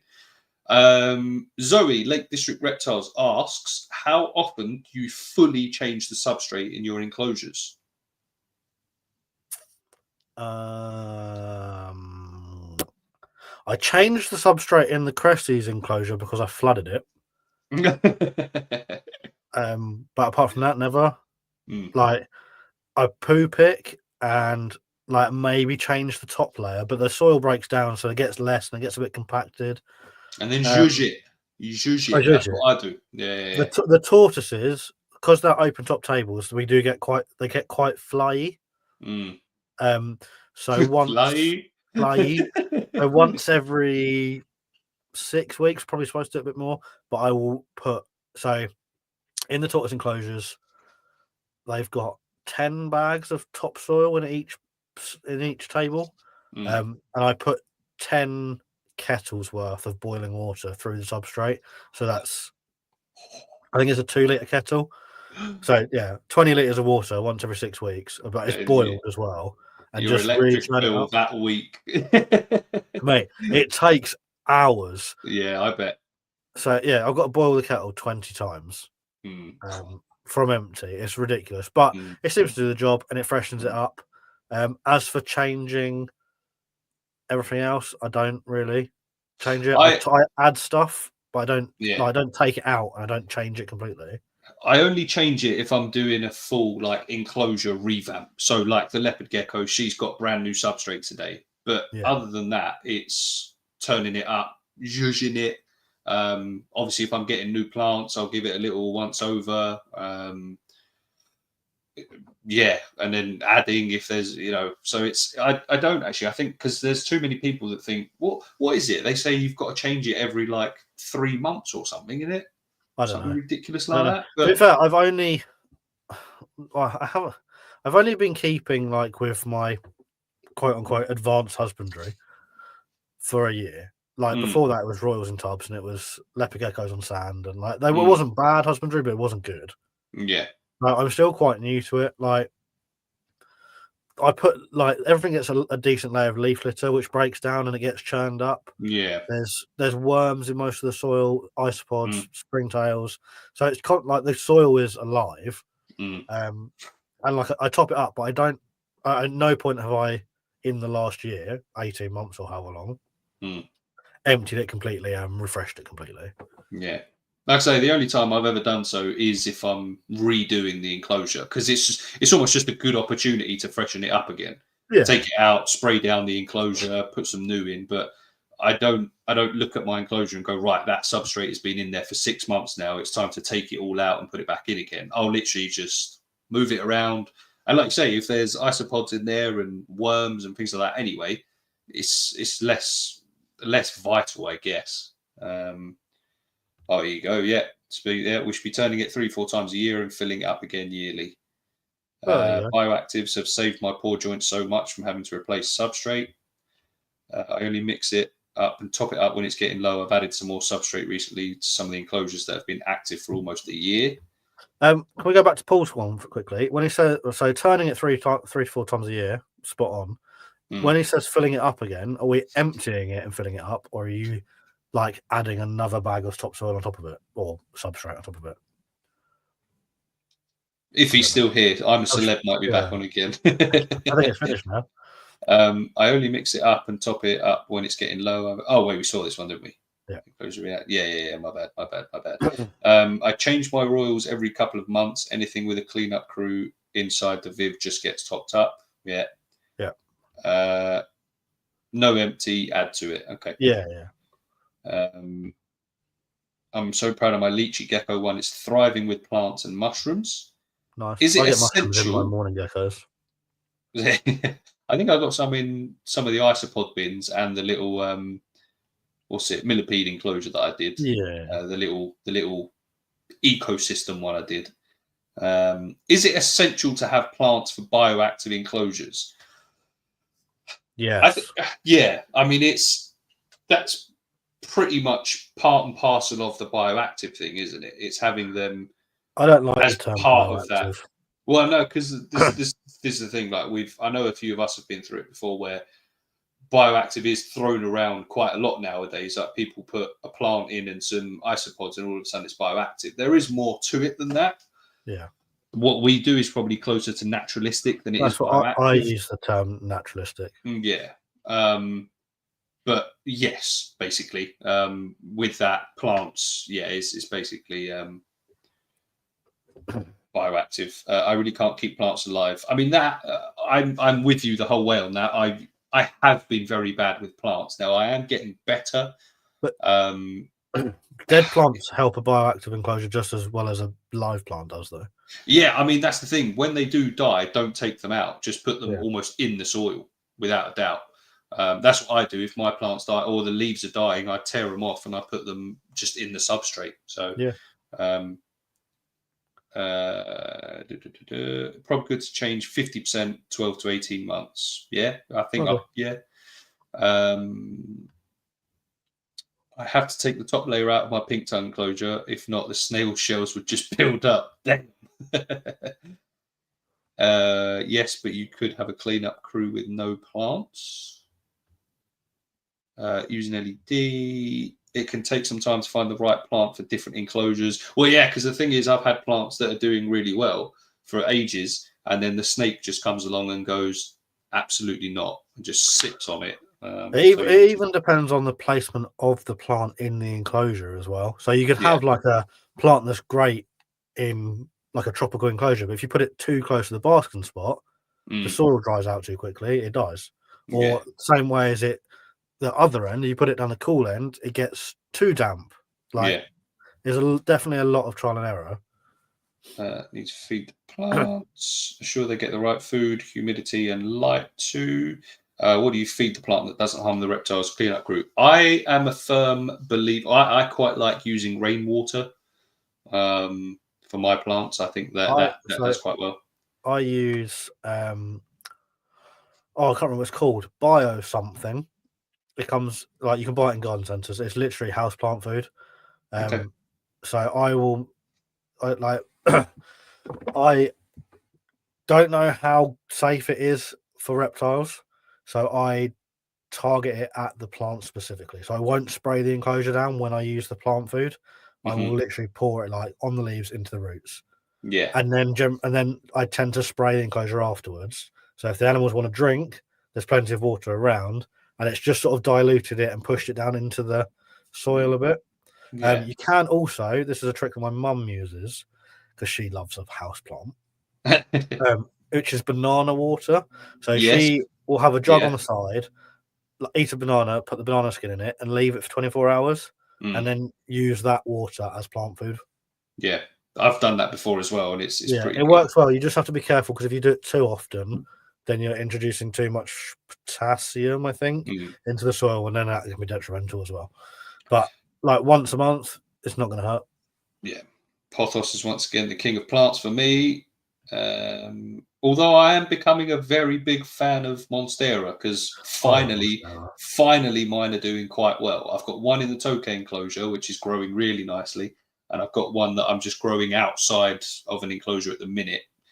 I basically bought the plant without knowing what I was going to do with it. And at the minute, it's just growing outside, but not outside the house, as in just in the reptile room. They go rainwater. I quite like doing rainwater as well. Bioactive herbs used to do a really good liquid fertilizer. I can't remember what the one I use is called. I'm going to Google it quickly. Having aired soil, not compact soil, is better. Yeah. Yeah. So things like introducing worms into the soil, they're great at airing out the soil. Yeah. So they turn it over, don't they? Dan, I use tap water. I think I mix the substrate around like once a week, then change all the substrate every 6 months to a year. We'll give that a try. Pothos with rainwater. Thank you. That's what I use. Arcadia make. It looks familiar, to be fair. It's called Baby Bio. All right. It's on Amazon. It's like £3. Arcadia Maker Revitalizer. Riddler, plug your brand. I was thinking of Revitalizer, but because I've never used it before, the fuck is that noise? Because I've not used it before, I don't know enough about it. I have heard it's very good stuff, to be fair. It's meant to be good for re-energizing the soil, I guess, but I need to try it. I really, really do need to get some. There you go. Arcadia have a bio-revitalizer soil that I've used a few times, and it's fab. Is liquid seaweed safe for reptiles? I've absolutely no idea. Cleaned eggshells help. Okay. Yeah, there's lots of stuff you can add, and there's lots of natural stuff you can add as well, like the eggshells, things like that. Even just like putting leaf litter and turning it through the soil, like it all has nutrients and it all breaks down. It's all beneficial. To be fair, now because I pretty much do my own soil in every enclosure now, it's obviously the kids' play sand, it's topsoil, and I will make sure to put a load of leaf litter in there as well and just mulch it all up. Depending on the enclosure, I'll put some sphagnum moss in there as well. Actually, the one I did today, I put a bag of worm castings in it as well. It was almost like a natural fertilizer, which could be interesting. I'm curious to see how that goes. But obviously, you can get activated carbon as well. That's meant to be very good. Or the leakables, whatever they're called. Yeah. I have a massive Monstera in the lychee enclosure. I think that's having that drainage layer with the leakables is I think is a must for a bioactive. If you want a proper like well draining soil that can, like, another thing is that for plants to grow, the soil needs to drain really well. Yeah. So if you don't have that drainage layer, the water gets stuck, and then everything molds and goes rotten. Yeah, So you'll get root rot that way. yeah, so they need to be moist, but they also need to be able to get rid of the water. Yeah. To be fair, and that depends on your setup. Like, I've not done a drainage layer on the leopard gecko enclosure only because I know that enclosure is not going to get too wet. But something like the tokay enclosure, definite drainage layer because it gets sprayed twice a day. So yeah. Stupid question. Do you need to feed the worms? No, they will go through basically the substrate, and the decaying matter is their food, isn't it? Yeah, Paul's answered that. Oh, is he? Yeah. The worms eat decaying mass in the soil from the there you go. Dan is a fountain of knowledge. Need to get him on the pod. Dan, you're welcome on any time, my friend. I've used Biorevitalizer when you're doing a rescape, when you're swooshing the soil around. I do need to try it. I really do need to try it. That's you, so Michael. Okay, thanks everyone. I use liquid seaweed for the house plants and veggie garden. I'll be honest, again, I've never heard of it, but I would be curious. I've heard of it. I don't know if it's reptile. I can't see why it wouldn't be reptile safe. Yeah, because it sounds very natural, to be fair. So yeah, terrariums with a drainage tap, game changers. Interesting, very interesting. Yeah, don't Exoterra make the frog ones that have got built-in drainage at the bottom of it? I believe so. I know that there's a man that does. I can't remember what they're called. I want to say his name's like Jim's Vivariums or something like that, and he makes drainage bottoms for the Reptibreeze enclosures. So if you've got like a chameleon, because obviously they get sprayed a lot, he has made like a plastic insert for all the different sizes, and they have like, so you can drain it off to the side. They're pretty good. I've never used one, but I've seen a lot of people rant and rave about them. Okay. Just don't collect your own seaweed. Very not allowed. Really? I didn't know that. I didn't know that. You're not allowed to collect seaweed. Oh, okay. Only use liquid seaweed in my Harris gin. Yeah, always seek permission. Interesting. I had no idea. I suppose it's like taking pebbles from the beach. You're not supposed to do that either, are you? I'd never do that ever. Me either. No. I mean, why would you? Oh, god damn. How many more questions? 1, 2, 3. Oh no, actually we've seen that one. This one we've sort of touched. You could rinse the seaweed off, I suppose. I don't think unless boil it, maybe. I don't know. No, I think boiling it, you'd lose all the goodness from it. But I think as long as you could like do like a cold water soak, like you do with fish before if you go fishing to eat this fish, you would like for trout, for example, you catch a trout and then you leave it in fresh water and you change the water a couple of times. Ben and I got shouted at for taking a stick from the beach. By a proper grumpy lady. Oh, my brother-in-law came home from the beach a little while ago with like a car full of like driftwood. Yeah, so Paul and I were herping for wall lizards. Yeah, and there was like some odd bits of driftwood, and where we were on the beach, it was quite heathery as well, and there was lots of like old dead heather, and the sticks are cool. So we were carrying a couple of them around because we picked them up, off the public beach. And this woman who's house-backed onto the beach was like, "You can't take those sticks. They belong to the nature reserve. They're my sticks. I own the beach." Oh God! Okay, one of them. Proper one of those. We got shouted at twice by 2 different people that day. People are miserable. Yeah, they are. Well, like Dan says, I can't do that. I'm too nice. I might be thinking it, but I can't say it out loud. Yeah. Go away. Yeah. I'm really sorry. I'm taking the stick, though. We've not got that many left. We might as well just finish them off. Yeah, nice. If you had an infinite amount of money, what reptiles would you have? So I know we spoke about animals earlier on, but what? Like, imagine crocodiles of the world, but it's not all crocodiles. And to be fair, it wouldn't just be reptiles either. I'd have mammals. Yeah. I mean, I remember writing down a list. I can't even remember if I've still got the app, but I was doing like what are they called? Like, not a. Is it a dream board? Is that what they call them? Like a vision board. Vision board. That's it. I remember Yeah. sort of doing one of them of reptiles that I'd quite like to keep, but I don't know if the app even exists anymore, to be honest. Oh, Michael, I know she can't own a beach. Her house backed onto the beach. But I think can you not own a bit? My friend, I'm sure, has a beach in Scotland that is their private land. So, Or maybe it's private access to the beach. I don't know. Either way.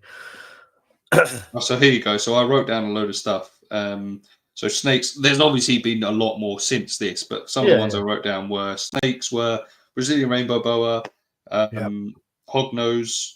I don't know why. I know that's not like that's very achievable. I could go out and get one tomorrow, but you know what I mean. Like these are ones.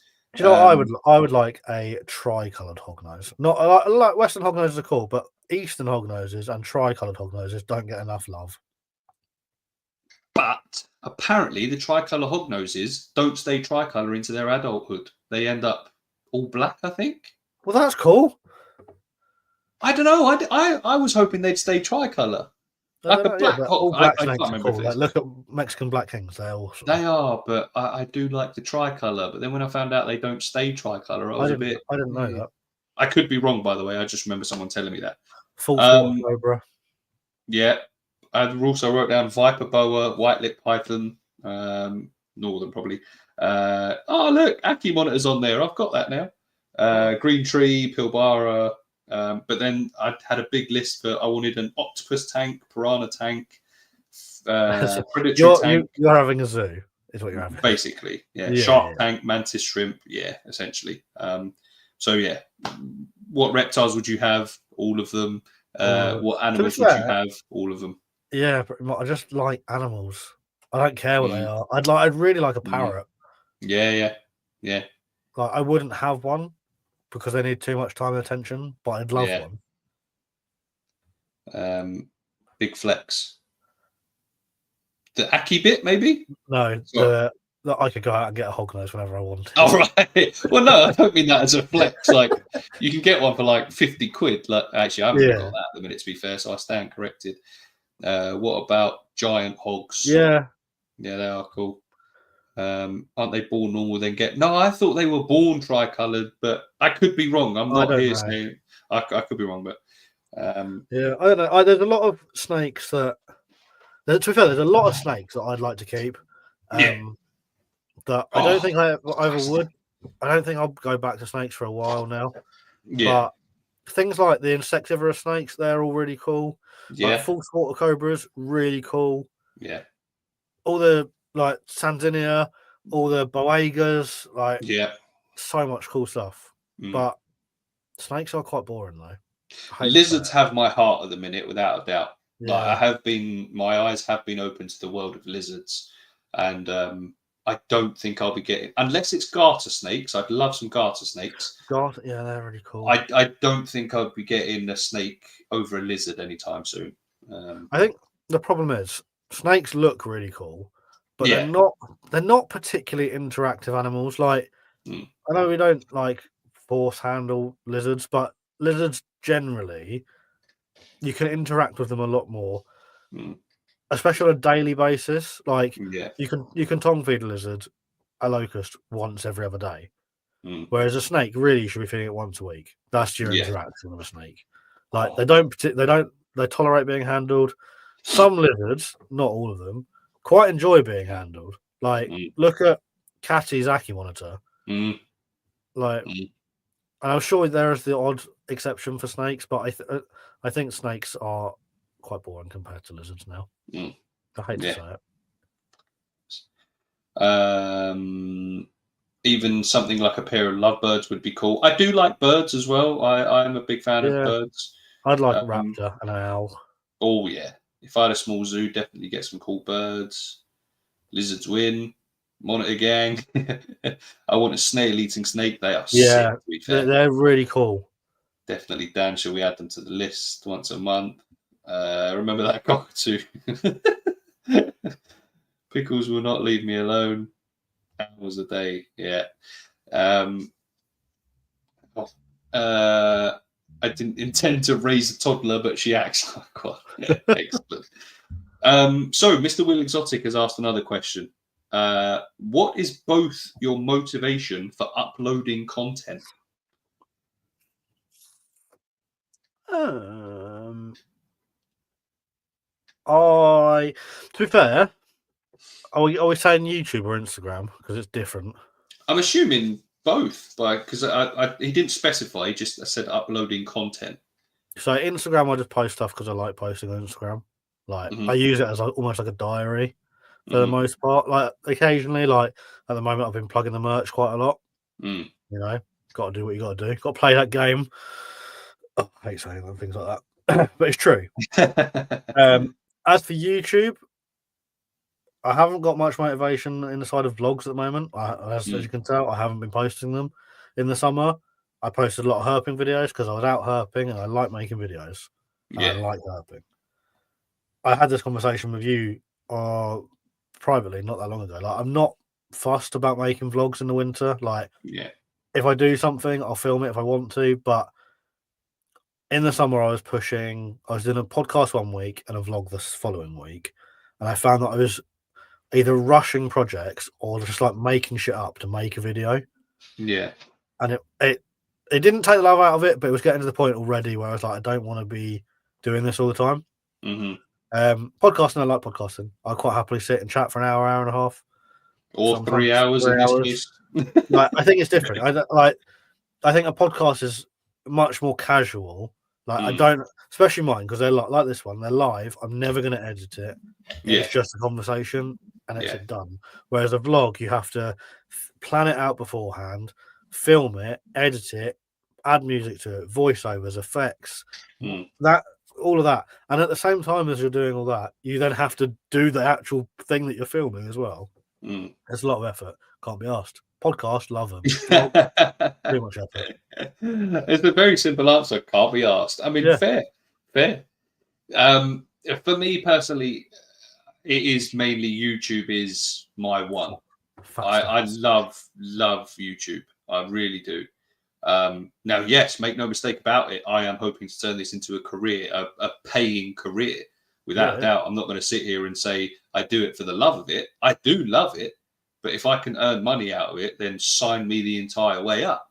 I enjoy building stuff. I enjoy documenting the animals. So if I can film that, I enjoy the filming. I enjoy the editing. I enjoy it, because genuinely I can spend a couple of hours editing a video and really enjoy it, because the end product. I like video making when it's like something I want to make a video of. Yeah. So I'll see the end products, and then it goes live, and then you get all the feedback from it, like, oh, this was really good, great video, blah blah blah blah, this and that. So yeah, I mean, it's the motivation is, of course, what comes with it is I want to help spread the word of good reptile keeping. I want to show how you can do things like that. But it is also from, I don't think it's a selfish standpoint, but from a personal standpoint, I want to make it a career. It's as simple as that. My motivation for Instagram is, once again, documenting and creating a community. But I do use Instagram to try and promote my YouTube, because, like I say, that's my number one. And if I can filter people from TikTok, Instagram, Facebook, all into YouTube, then jobs are good. But I still enjoy doing the short form, because the short form, it's weird. I've sometimes got less motivation to do a very short 10-second video than I do like an hour-long reptile room tour. I think that's because, like, Instagram, you post it, you'll get your views, and then it's done. It's rare that you get like people going back, and Instagram doesn't push old content.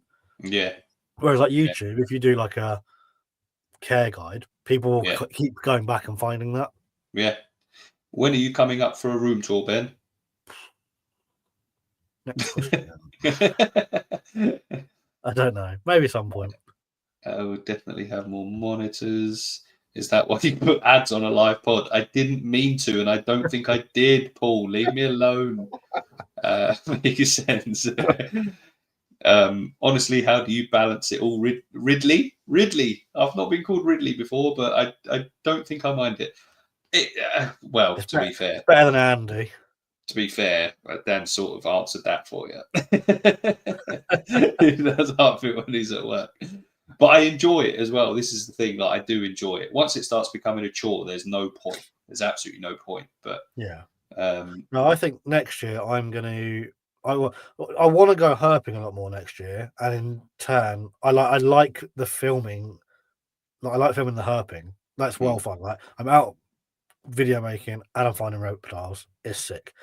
Whereas if I'm at home doing a project, like I don't know, doing a new Viv build, there's already not much space.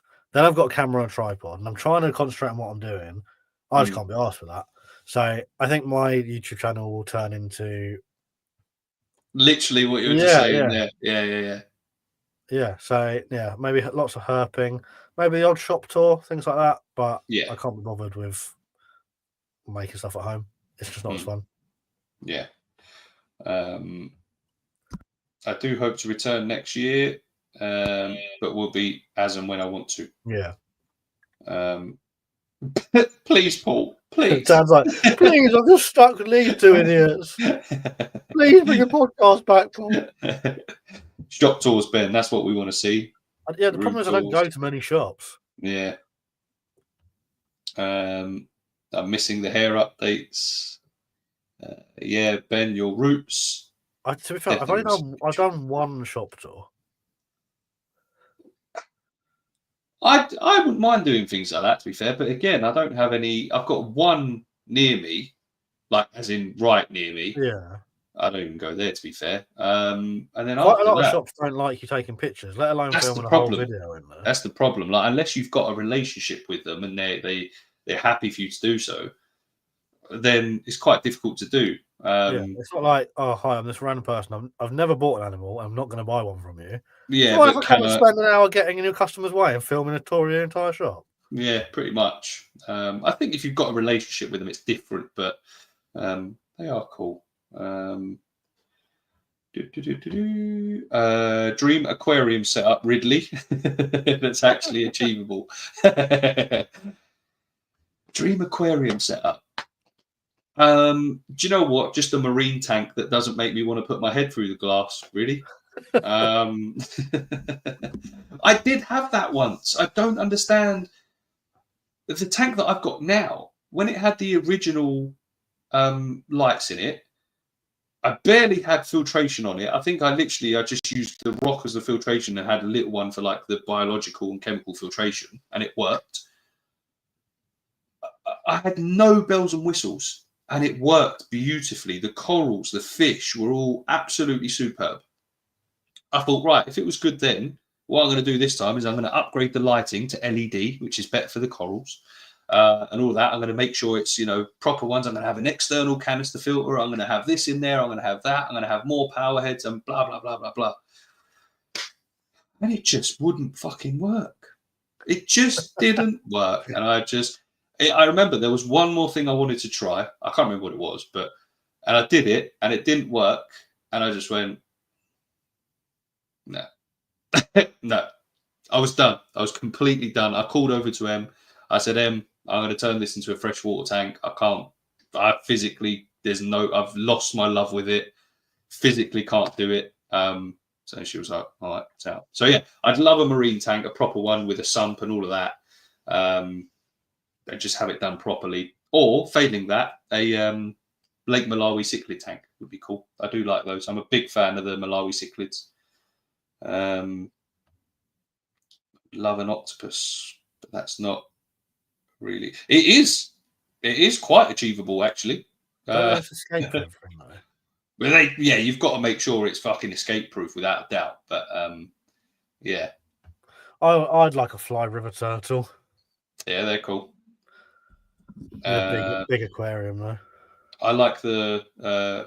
Please excuse my pronunciation. I think it is Mbuna, isn't it, or Mbuna? I'm not sure, but I think they were my favourites. Reef tanks, the devil. Yeah, Dan's told me about his bad luck with that before. Yeah, but I've never done marine tanks. Never done salt. I love them. I adore. And every time I go to the garden centre near us, and I'm looking at fish or plants, I'll see the marine section. I'll just look at it and go, Yeah, try again? I love looking at the fish, but every time you ever talk to anyone about marine tanks, they go, "Oh my god, it's a nightmare," And or they're a bunny pit.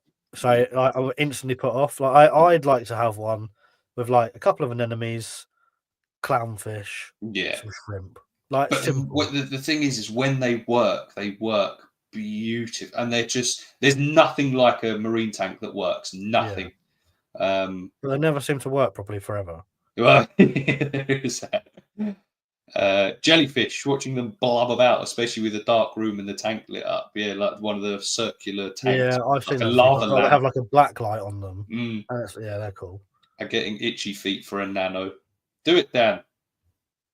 I've just picked up some really cool fish recently. Marine fish or freshwater? What have you got? Because I know you've been redoing your marine tank recently, which is quite cool. But yeah, well, while we wait for that, what was the next question? Because we're nearly Next done. question. Okay, this one was from Cat the Clown. How do you find managing time with reptile keeping, work, and family time? I just neglect my family. Hmm? I have to go to work because that's how I live. Like to be fair, day to day they don't take much managing. Yeah. Like Saturday morning is generally like my maintenance time, so I get Mm. up on Saturday morning, do what I've got to do. But I don't. To be fair, I don't think it's that hard to manage. I guess it depends on the size of your. I don't want to say collection. It's not, but you know what I'm saying. Yeah, Like the amount of yeah. animals you've got, the care requirements of said animals, whether you're breeding or not, whether you've got babies, whether you've got. It is difficult, but with my current setups, yes, a lot of them are very self-sustaining.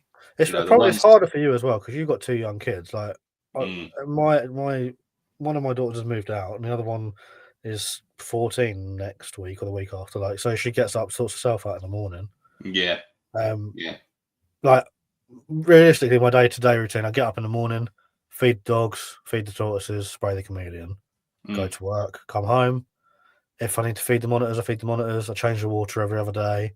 mm, Like make up some FSG or other cresty food for the morning geckos and the cresties.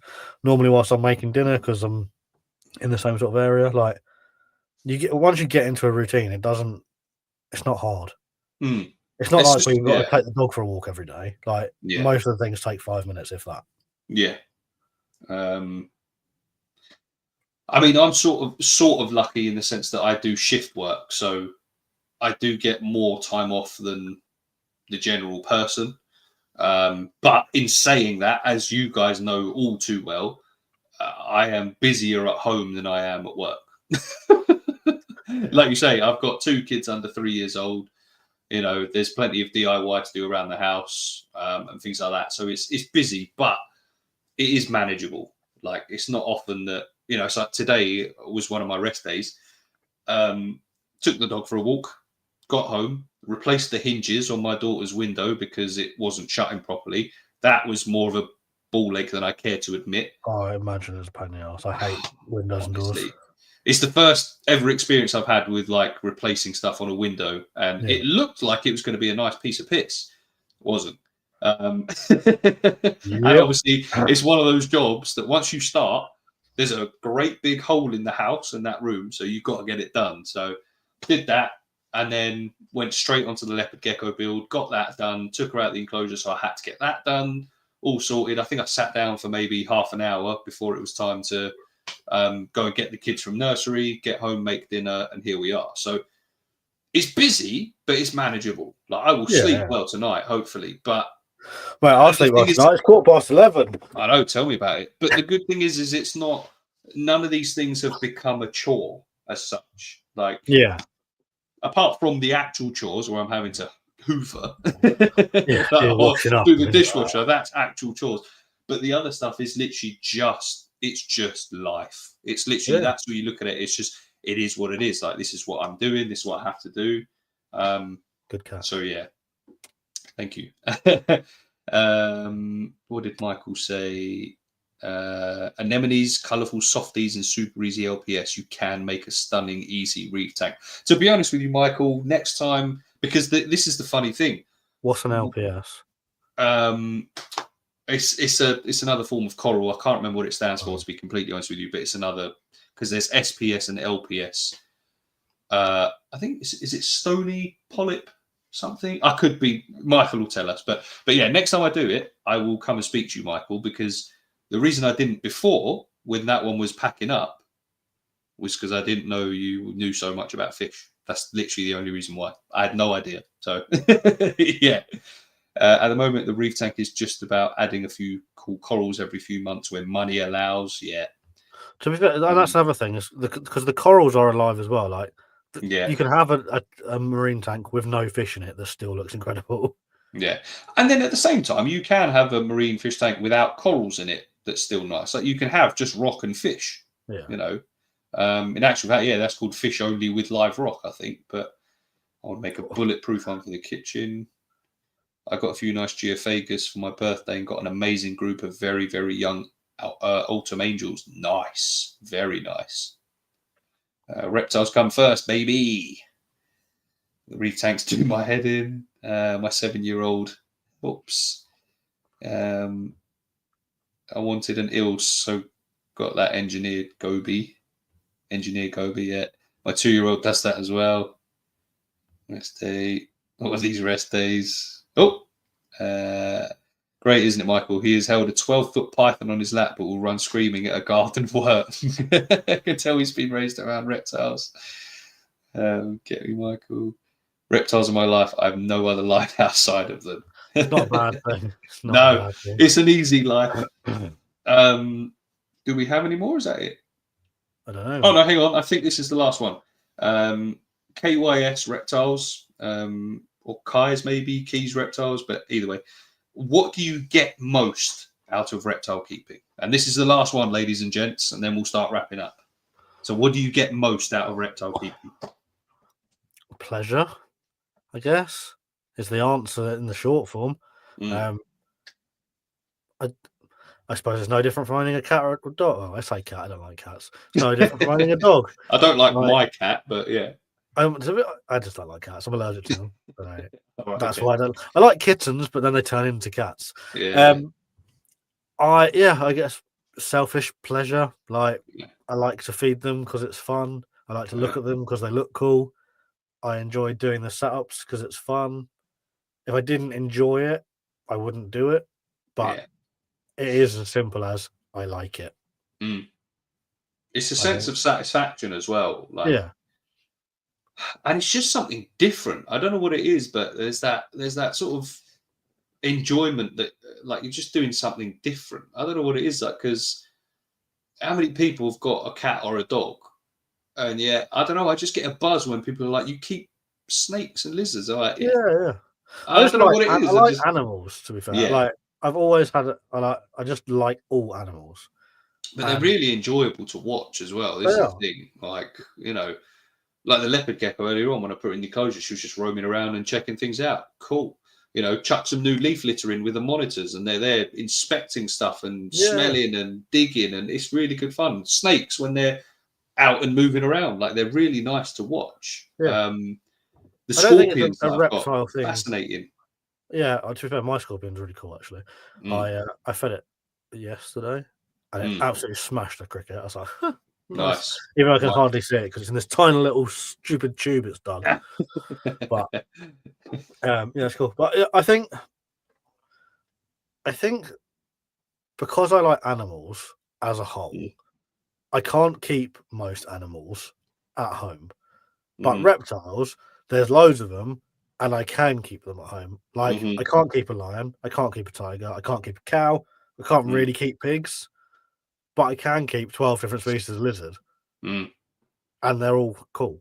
I literally think it comes down to that. It's a selfish pleasure thing at the end of the day. Yeah, but it's not a bad thing. No, it's not. It could be drugs, and drugs are bad. Drugs are bad, okay? Drugs are bad. Okay. No, I agree. It's It's a satisfaction. It's a pleasure. It's just good fun. Yeah. It's just good fun. It's just it's hobby, interesting. Why do Yeah. people do any hobby? It's because they like it. It literally comes down to that. Yeah. Holly's favourite chore is spraying and feeding the tree monitor. All the animals, that's what she goes for. Yeah, love to hear it. Love to hear it. Jace enjoys spraying the geckos, but half the house gets sprayed in between as well. Something so therapeutic.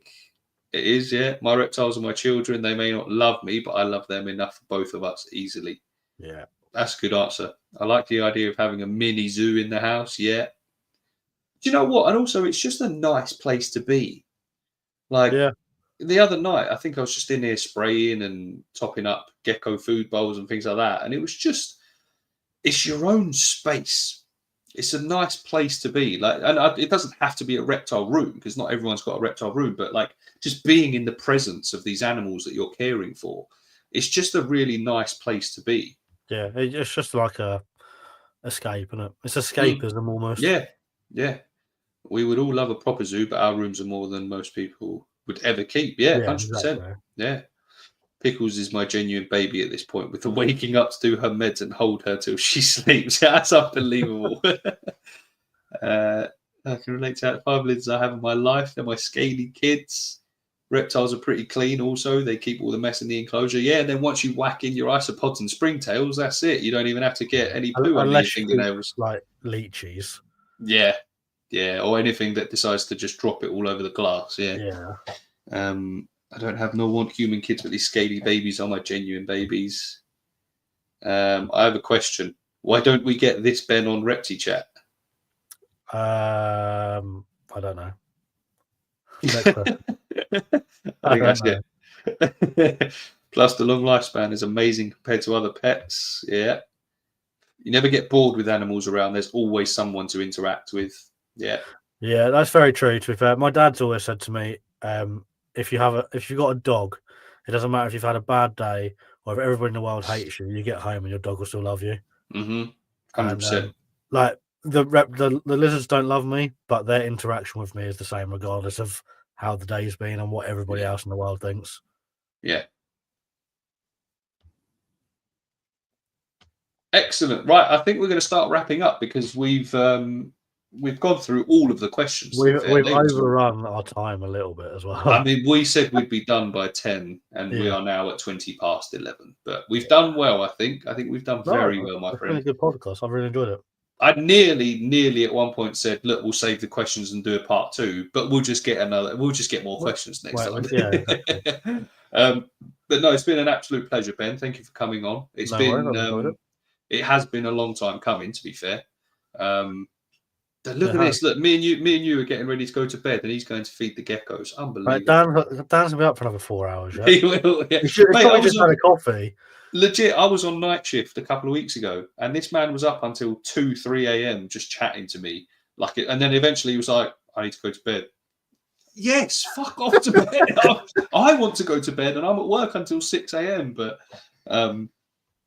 unfortunately, Paul, that hasn't come through. Yeah, I cannot see that you've used. Probably the middle finger. Yeah, something like that. But yeah, man, it's been an absolute pleasure. Thank you for coming on. No worries. It's nice to be on the other side of the podcast, I suppose. Yeah, I guess. Is there less pressure? Maybe is that what it is? Yeah, literally none. To be fair, I was actually a bit not worried, but apprehensive because I wasn't in control. And normally, like on Q&As, I can see all the questions beforehand, and like I can pick up like if there's ones I don't want to ask, I just won't ask them. Yeah, but no, I've really enjoyed it. It's been really good. Yeah, no, it's been good. Great to join you all tonight. Thanks for the advice. Like I say, if you've got any more questions, feel free to ask any of us, basically. And if we don't know, we will direct you to someone that does. But good luck with the rescue leopards. Yeah. 2 a.m. is my usual switch off. If I'm still awake at 2 a.m. in bed at 9 o'clock. Yeah, something has gone seriously wrong. Salute. Oh, okay, I stand corrected. Okay. Salute, my friend. Salute. Late night gang. Only if I'm on late. It's been a great pod, mates. Thank you. Appreciate you. Thank you for joining. Katie, thank you for joining. And everyone, don't forget about the merch drops from both of us.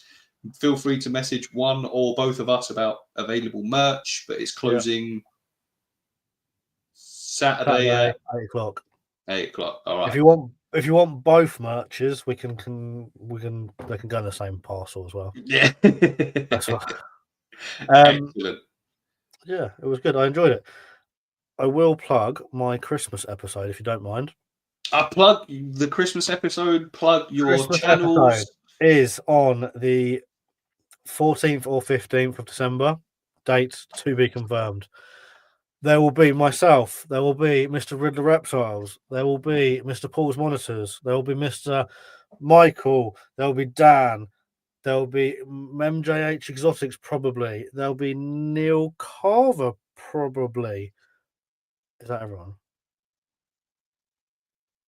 Yes. Like I'm missing someone. I think there's 7 people on the pod at once, and we are going to be doing a Christmassy themed, loosely based around Christmas, very loose, blind peer ranking Christmas episode. I need to work on the title. Yeah. But yeah, all the boys, bit of Christmas sprinkle, maybe a Secret Santa present or two. Mm-hmm. It'll probably be a shit show. But it'll be fun. And it'll be a little bit different. I'm not doing the 12 days of Christmas like I did last year because that was the most work I've ever done in my entire life. Michael has said our Christmas jumpers needed. Yes. Yes. Okay. Well, something Christmassy.